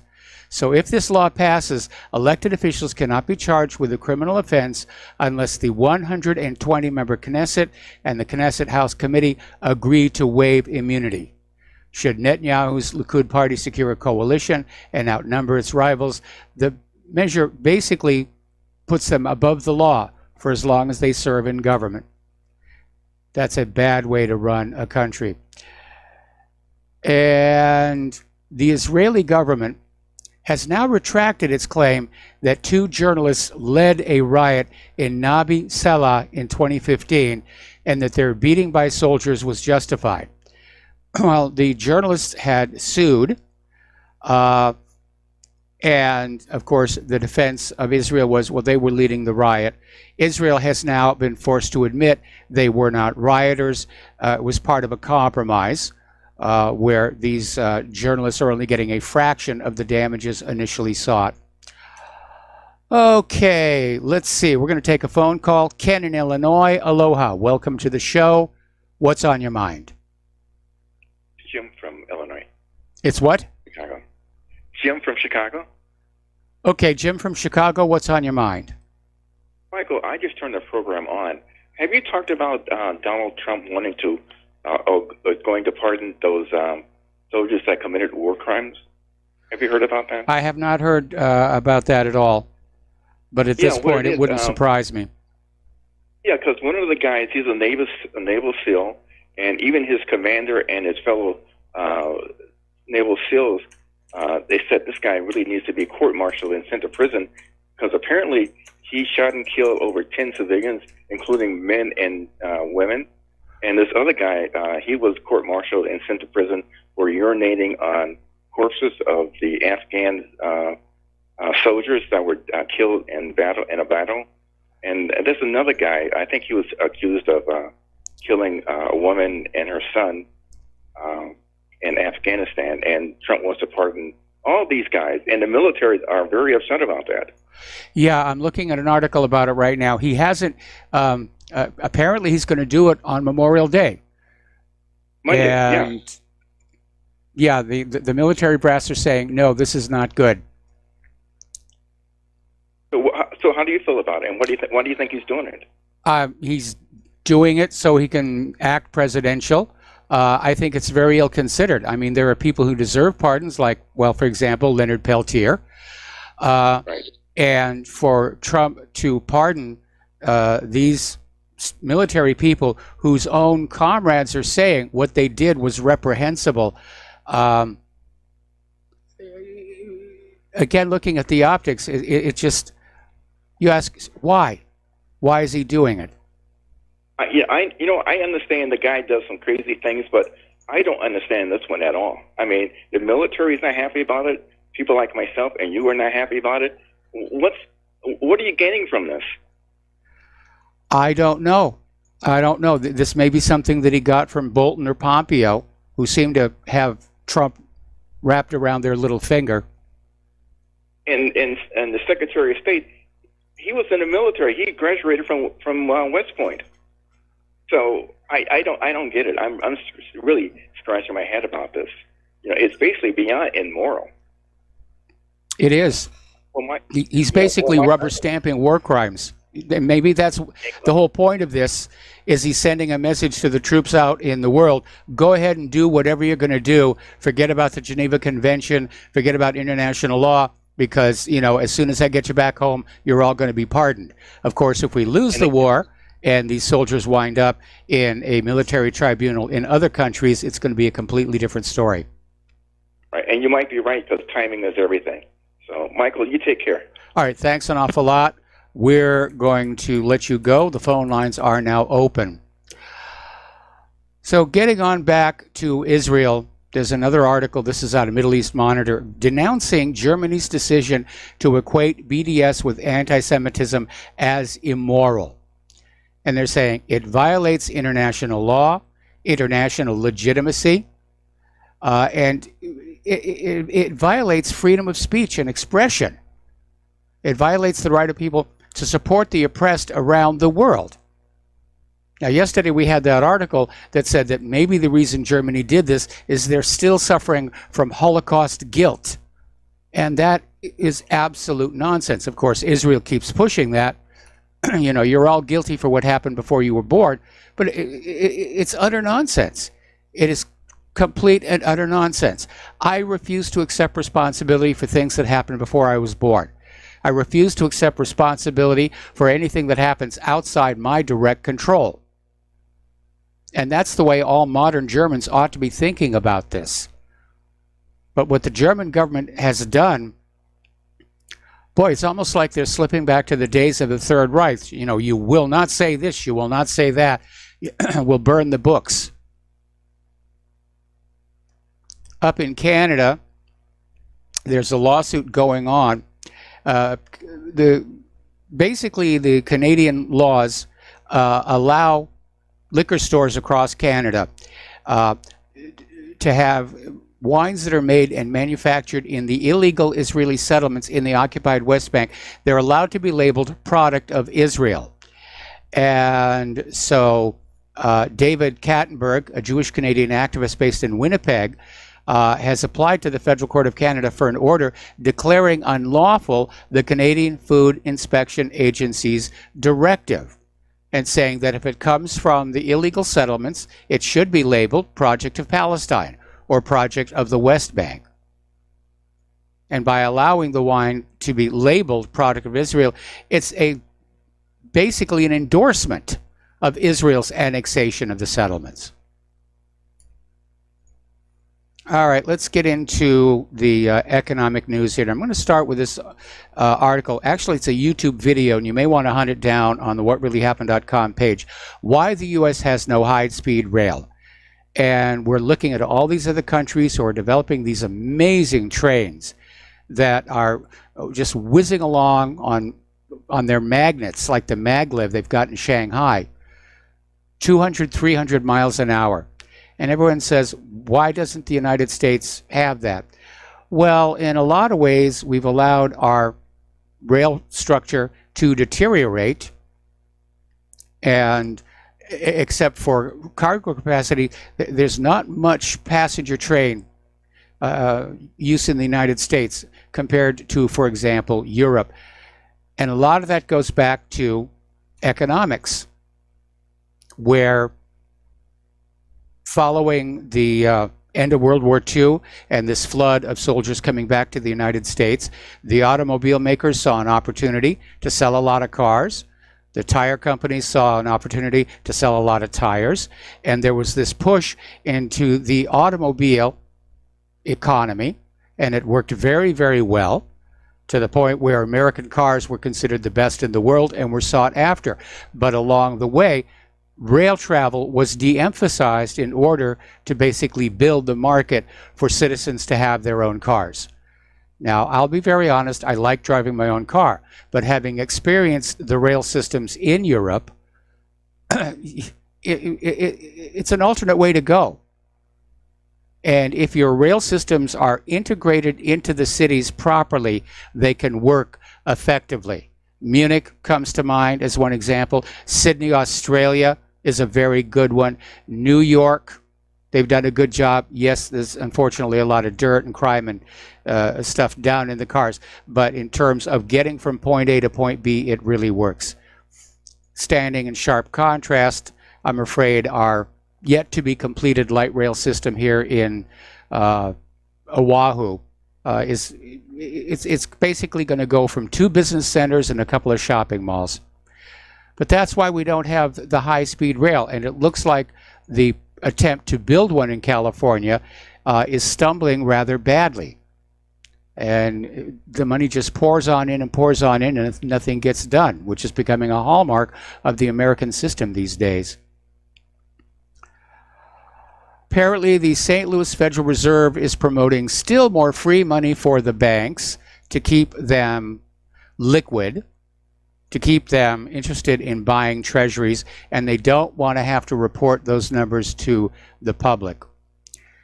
China is now defying the sanctions against Iran. They are resuming their purchases of Iranian oil. So Trump, or whoever's handling that part of our foreign policy, is not doing it very well. And again, I've been saying it all along. How disjointed can you be? You're trying to talk to China about favorable trade relations. At the same time, you're sailing your warships into waters claimed by China, which annoys them. You're sailing their warships down the Taiwan Strait, also provocative. It doesn't really make any sense. It's almost like there are 2 different administrations in Washington, D.C., one of them trying to make things better and the other just trying to put the monkey wrench into the works here. Now, a lot of people have talked about Amazon and how rough it can be to work there. Amazon apparently has heard the complaints. And as we mentioned already, their warehouses are incredibly automated. There are robots. There are robotic shelves that literally drive up to where the workers are packing the boxes. So they don't have to walk down and get the product. They just reach in, and there it is, all ready for them to go. Very cool system. So now, Amazon is piloting a program in 5 fulfillment centers around the country where they're turning the workflow into like a video game. So at employee workstations, games with names like Mission Racer, Pix in Space, Dragon Duel, and Castle Crafter appear on a small screen with retro-looking pixelated graphics, and it keeps track of the employee's work. And apparently, as you do your work, the game gets played. And so people are going to be naturally motivated to want to work just that much faster. It's a very, very clever idea.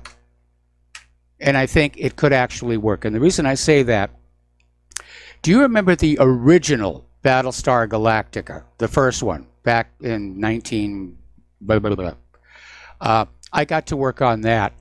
And there was that huge bridge set that went down into this well into the ground. And there were all these extras pretending to be crew on all these various jobs. The way we kept them focused on their screens, they all had computer games on them. So they wouldn't just be sitting back and say, okay, I'm going to pretend to be doing my job. They were focused intently because they were playing these computer games. Again, very, very clever way of solving a problem. Story coming on out of Business Insider, nothing Elon Musk has done has stopped the bleeding at Tesla, and things look like they're going to get worse. Tesla managed to raise another $2.7 billion, but things look just as desperate as ever. And Tesla stock has fallen by about a quarter over the past month. Analysts up and down Wall Street chopped their stock price targets and forward-looking estimates at a steady clip. Morgan Stanley is warning Tesla is facing a bankruptcy. I would hate to see that happen. Now, I'll be very honest here. I have never been in a Tesla. I've never driven one, but I have had a chance to look at one from outside. And except for the every great once-in-a-while tendency to explode while charging, I think it's a great idea. I think it's a great car. I mean, I grew up as a gearhead, petrol head, if you will. But I'm in agreement that once a clean source of electric generation is found, that electric cars are going to be the wave of the future. And that'll get the carbon Nazis to shut the heck up. Okay, one of our callers mentioned this before. British Steel, the company British Steel, has been ordered into compulsory liquidation after talks with the government failed to secure a bailout. That is threatening about 5,000 employees at British Steel itself, with another 20,000 jobs down the supply chain. The steel maker had requested an emergency $38 million bailout loan from the British government following dwindling European sales amid Brexit uncertainty and an ill-fated decision to sell off excess carbon credits earlier this year. So I think the British government needs to step in and save British Steel for a very pragmatic reason. You use up a lot of steel in war.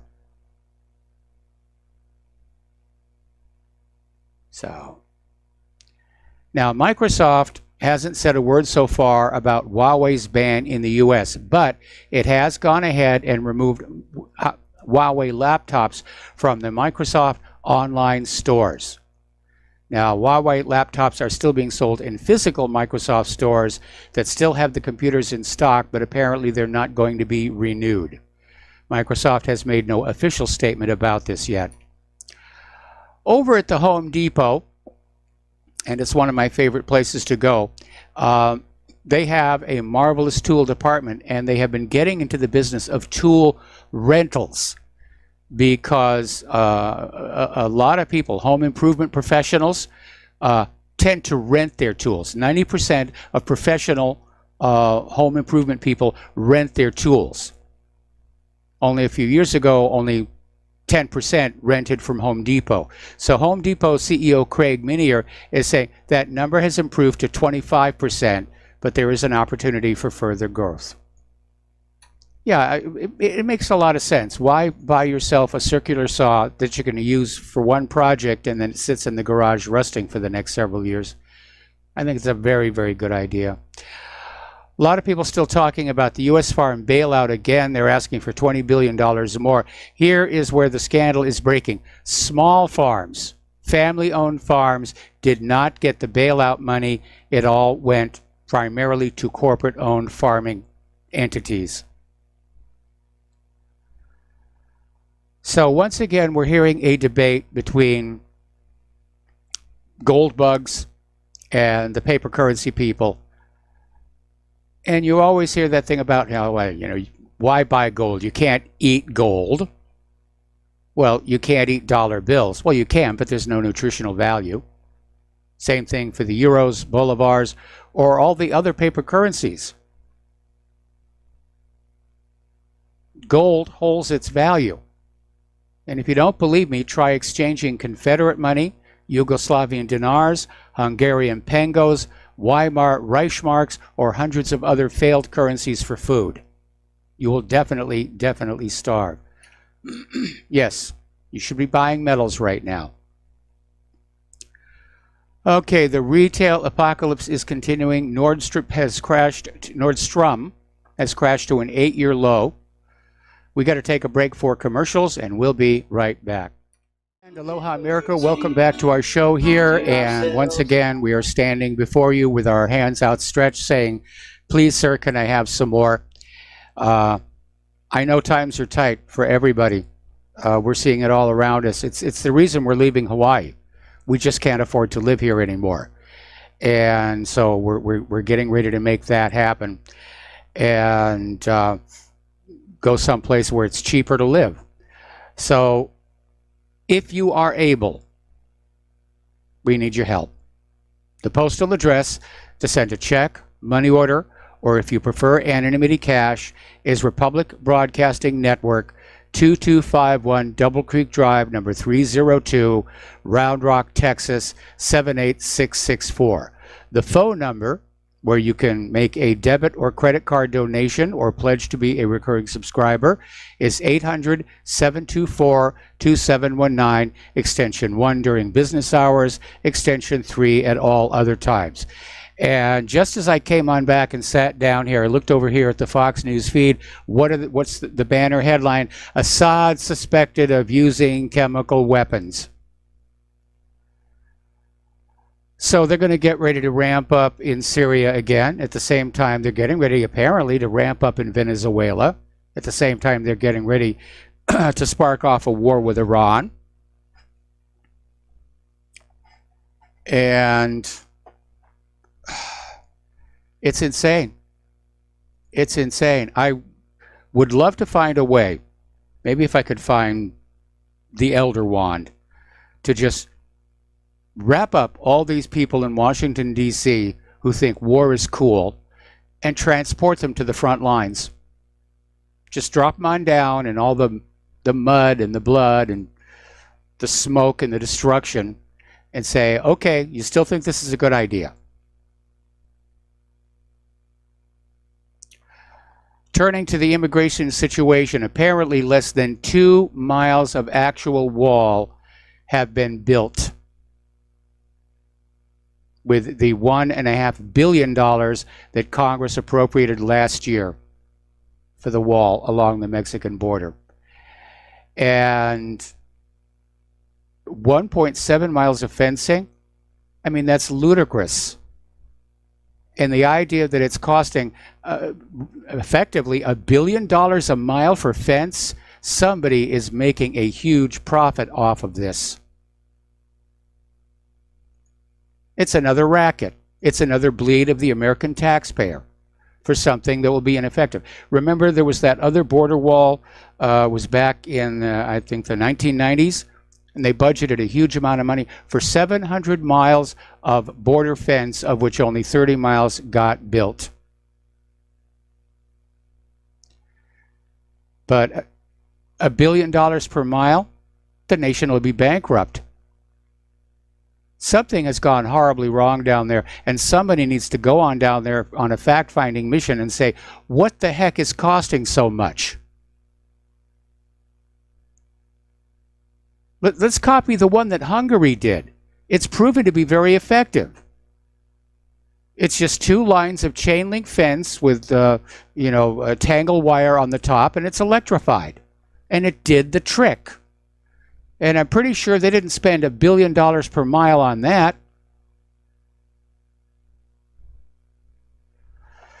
Federal Commission has found that 42%, let me back up here, 42% of federal crimes are being committed by the illegal immigrants.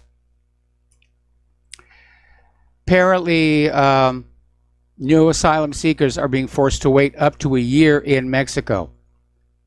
Well, yeah, that's unfortunately part of the process here. Over in Great Britain, earlier today, there was speculation that Theresa May was about to resign. She basically canceled meetings with various cabinet ministers, but as of the last word, she's clinging on as Prime Minister and will discuss her future with Sir Graham Brady on Friday. Now, Sir Graham Brady is the chairman of the 1922 Committee of Backbench Tory MPs. So it looks like it's only a matter of time before she's gone. Meanwhile, Nigel Farage, who is described as Britain's Donald Trump, he's a very significant man in British politics. In just a few weeks, he's gathered huge political momentum. And in the European Parliament elections, he appears likely to score more votes than the Labour Party and the Conservatives combined. And Farage stood up against the entire political establishment, including the media and the commercial elites, and he's promising to change British politics once and for all. So far, he's winning on all fronts. So, good for Nigel Farage. Out in Los Angeles, there is growing concern over the literally mountains of rotting garbage that are infested with rats. And we know from last year, some of them are carrying typhus. And again, nothing is being done. We'll be right back after these words from our sponsors. And aloha America, welcome back to our show here. And Fox News is now running a story on the backlash over these possible Trump pardons on Memorial Day. And apparently the situation is made more complex by the fact that one of the soldiers, a Major Golstein, I think is how it's pronounced, has admitted to just shooting and killing a Taliban suspect. That is a war crime. And we're seeing a lot of top military saying, no, this is inappropriate. This is going to destroy the morale of the forces. Or at the very least, it's sending a signal, go ahead and behave this way because, you'll get pardoned. Okay. Apparently they're making a big deal. More Russian bombers flew close to Alaska. I wonder if Sarah Palin could see them from her porch. So let's take a phone call from Ken in Michigan. Aloha. Welcome to the show. What's on your mind? Hi, Mike. You were talking about electric cars not too long ago. Yes. The only way to make an electric car the wave of the future is to make it self-sustaining. Put an onboard generator, something that would power your house, in the car, being driven by a pulley off the drive axle of the electric motor, charge the battery. That way, That's a perpetual motion machine. Range. That's never going to work. So your perpetual motion machine could charge the battery, which would give you unlimited range. With no fossil fuels, no coal, no nothing. It's just there. Yeah. You can go wherever you want with it. I put that in the same category as the cars that run on water and the rest of it. The fact of the matter is there needs to be an outside source of electricity unless and until we reach a point where the power efficiency of solar cells is great enough where simply having solar cells all over the outside of the car can charge the battery. But then what do you do on cloudy days or at night? But this idea of hooking in a generator, I mean, that the math doesn't work on out. The energy lost in the inefficiency of the system, eventually the system winds down. So thank you very much for the phone call. We're going to let you go. So we were talking about this problem hitting Los Angeles where they're just infested with rats.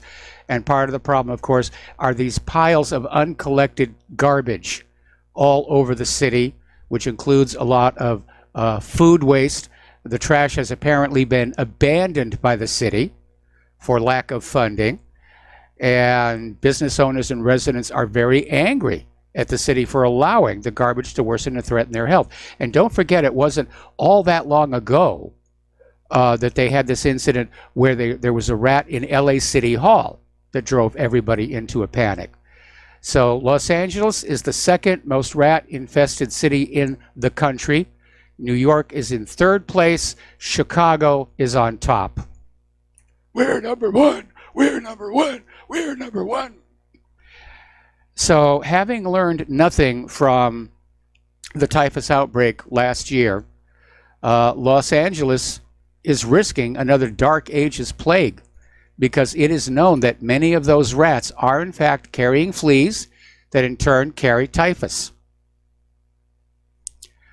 Over at NPR, National Public Radio, they have provided a new guidance reminder to journalists on how to report on abortion in an anti-pro-life way. And they basically are saying guidance reminder on abortion procedures, terminology, and rights. And basically, it's very obvious NPR is on the pro-abortion side, and they don't want anybody broadcasting from NPR who might be construed as having an alternate opinion. We have been talking about how there are a lot of false rape accusations out there, and we have to be on guard against them because they make a very powerful weapon for unscrupulous women. So apparently there was this woman who 3 years ago accused Georgia Tech head basketball coach Josh Pastner of sexually assaulting her in a hotel room. And it basically turned out to be false. The couple were, the girl who claimed to be the victim and her boyfriend, who was also a former friend of Pastner, were trying to get into a fraud scheme to basically level this false accusation against the coach to get him to obtain settlement money. You know, give us so much money or we'll go public with the story. We're going to take you to court. It'll be an end to your career. Well, I'm glad that that one fell apart. We have to return to being a more honorable country. If we ourselves are not honorable, how can we expect our government to be honorable? And I know the converse is true. If our government is so dishonorable, that explains why so many Americans behave dishonorably. Well, somebody over in the U.S. aviation infrastructure industry, whatever, is trying to save Boeing's bacon, because they've come out now with this report on CNBC saying that a bird strike may have been a factor in the crash of the Ethiopian Airlines Boeing 737 MAX in March. And they're basically saying that a bird strike could have triggered the anti-stall MCAS system in the flight that killed 8 Americans among 35 nationalities on board. However, the airline said there was no evidence of any foreign object damage as the probe remains open. Now, SpaceX, which is part of Elon Musk's empire that is doing wonderfully well, and I applaud those people, they're getting ready for one of their most ambitious projects ever. It is called Starlink. And it is going to be a satellite-based internet system. So no more wires running all over the cities and everything. It's just going to be little antennas like a Wi-Fi antenna in your home. And it will reach one of 60 satellites orbiting at 550 kilometers high. And it will basically be duplex, two-way into your home. And I think it's a great idea, because one of the reasons companies switched over to fiber optic nets, not only were they faster, there simply isn't enough conductive metal in the Earth's crust to hook all the world's computers together. So they had to find a way to have more computers communicating with less hardware, and this looks like a really good way to do that. I remember when we were living in the wilds of the Cascade Mountains when we left Southern California, and we got one of the first satellite TV systems. And interestingly enough, it had an internet capability, but it was one way. You could get internet out of the back of the satellite receiver box, but in order to ask for anything, you had to log in on a regular over-the-phone modem line, which made it less than wonderful, but I guess progress is being made. All right, let's talk about the iPhone. One of the things that is really amazing about the iPhone and also the iPad are the gyroscopes. Now, in the earlier models, they really were gyroscopes that spun. Today, they're still called gyroscopes, but they're actually ganged accelerometers. They are very, very accurate. And apparently, researchers have discovered that people can uniquely identify the handsets just by how they're being carried. And apparently, Cambridge University researchers will present a paper to the IEEE Symposium on Security and Privacy 2019, explaining how they literally fingerprint the handset using this clever method of inferring device-unique accelerometer calibration data. Now, this apparently does not work on Android because its positioning devices are nowhere near as accurate. So one of the scientists, one of the researchers said there's a certain sense of irony that because Apple has put more effort in to provide more accuracy, it has this unfortunate side effect. Apple has patched the flaws in iOS 12.2 by blocking access to these sensors in mobile Safari by default, as well as adding some noise to make the attack much more difficult. Alrighty, over on Facebook, Facebook, as you know, has this facial recognition technology. Now, it's not recognizing necessarily your face, but Facebook was supposed to have this privacy setting that lets their users opt out of the site scanning their pictures for faces. And Consumer Reports examined a set of Facebook accounts and found that a significant number didn't actually have the ability to toggle off face recognition. Now, Facebook announced they were going to do this 2 years ago. Consumer Reports looked at the accounts of 31 Facebook users. 8 of them did not have the privacy setting. That's a very frustrating thing. Not that I use Facebook a lot anymore, but when I've gone on in there and I'm reading the manual page online on how to do something, and it's just not there at the user interface. So either the online documentation is out of date, which means they've laid staff off, or there's bugs in the software and stuff that should be there isn't. All right, patches have been issued for Spectre and Meltdown, and it turns out that the Intel chip's performance hit was 5 times greater than that of AMD.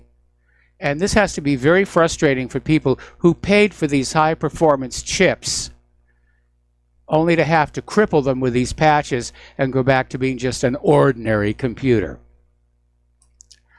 Now, here's an interesting little story. It's coming out of Cuz Blue. The United Nations, no less, is claiming that Amazon's Alexa and Apple's Siri are sexist because its female voice reinforces the idea that women are subservient. No, that's not what's going on.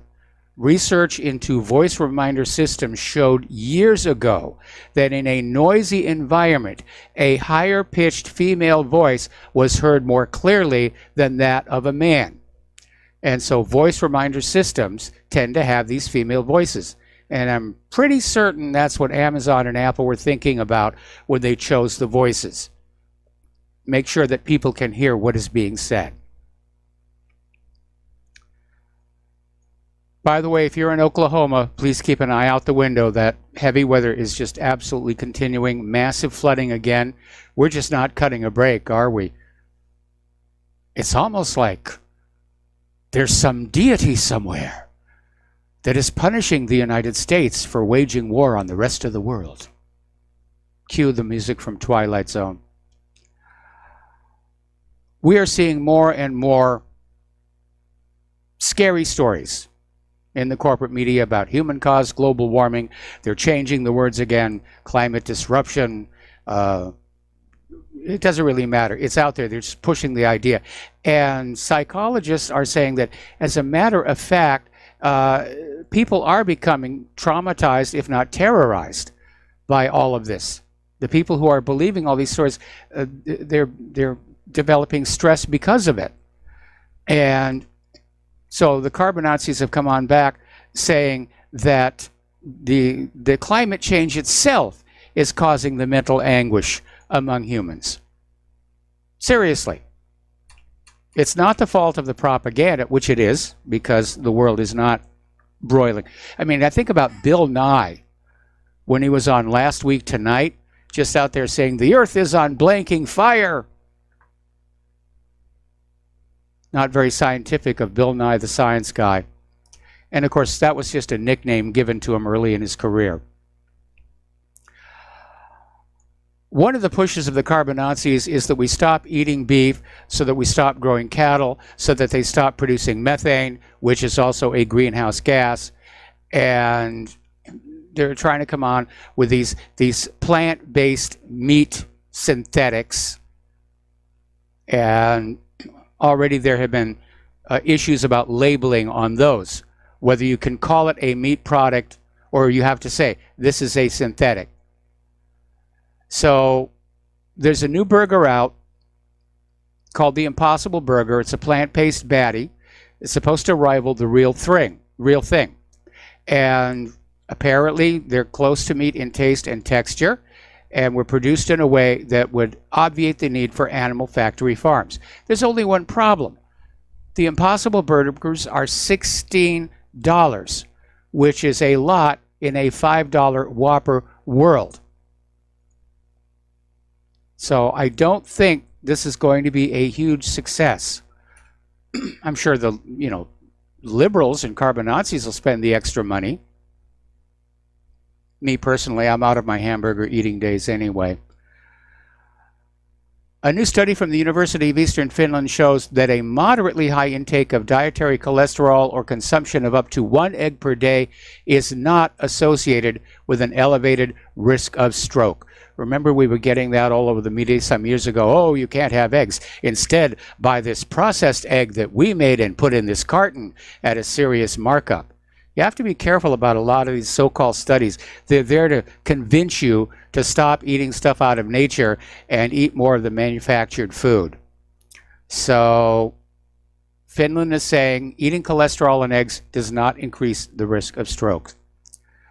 Here's a little interesting article that came out of Government Slaves, basically saying that 98% of FDA rulings are unconstitutional. Saying because basically the FDA is not a law-making body, and they're not democratically accountable. And we know they've made a lot of decisions which favor corporations and not the American people. Apparently, the salmonella outbreak has now spread to 21 states. No deaths are reported, but 5 people have been hospitalized. And apparently, they're pointing the finger at people who like to raise their own chickens, and they're saying that the disease is being passed by getting ducklings and chicks from hatcheries and agricultural stores.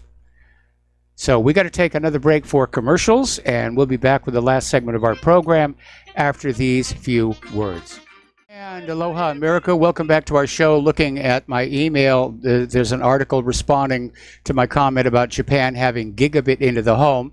And he says, and South Korea, and in both, they pay like $30 a month for that gigabit, no caps and or throttling either. The U.S. telephone cable companies have become the 21st century reincarnation of the railroads.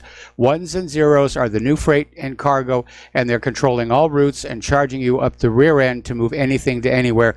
That's certainly true. I pay for 300 megabits per second to Spectrum, and we're getting 60. Now, I'm hoping where we're moving to, we're going to have a little bit better connectivity. But yeah, it's pretty bad. All right, let's back up and catch a few more stories from Retail Mageddon. We mentioned yesterday that John Deere has slashed production because of the farm slowdown in the Midwest. After 114 years, JCPenney is on life support. Like Sears, it may soon be gone. Another iconic American retailer. Fruit of the Loom has announced 100 layoffs. And now analysts are saying that bigger cuts are needed over at Ford than what they've already announced. So, amazing. Here's a bizarre story. This is coming out of Blacklisted News. 7 years ago, Colorado citizens basically made history by voting to legalize recreational marijuana. And apparently this month they voted to decriminalize magic mushrooms. It's not exactly legal. The cops just aren't going to make a big deal about trying to find you. But apparently there's a move toward decriminalization. Over in Oakland, they're decriminalizing psilocybin and other psychedelics like mescaline cacti, ayahuasca, and ibogaine, which I've never even heard of those last two. And it doesn't mean they're legal. It just means the cops aren't going to make it a priority to go after them. Now, in this world of increasingly antibiotic-resistant infections, there's this doctor who's gone back to study the medical writings of the Confederates. And apparently during the Civil War, the Confederate Surgeon General commissioned a guide to traditional plant remedies of the South to deal with the infections. And a new study of 3 of the plants in this guide, white oak, tulip poplar, and the devil's walking stick, finds they do indeed have antiseptic properties. So I'm sure our pharmaceutical corporations are going to say, we have to ban those until we can make something that's just sort of kind of like them, that's patentable and available only by prescription. Following that backlash over the use of a gene editing tool on human embryos, China is tightening regulation And here's the interesting part. The country's civil law now explicitly lists human genes and embryos as protected personal rights, meaning your DNA belongs to you. It's the end of our show. There's the music. Please stay tuned for John Stedmiller. I'm sure he's got lots of interesting things to share with you. Please take what you learn here, share it with everybody that you know. Please donate to Republic Broadcasting. Please donate to whatreallyhappened.com. Thanks to everybody who has already done so. We'll be back tomorrow. Aloha, America.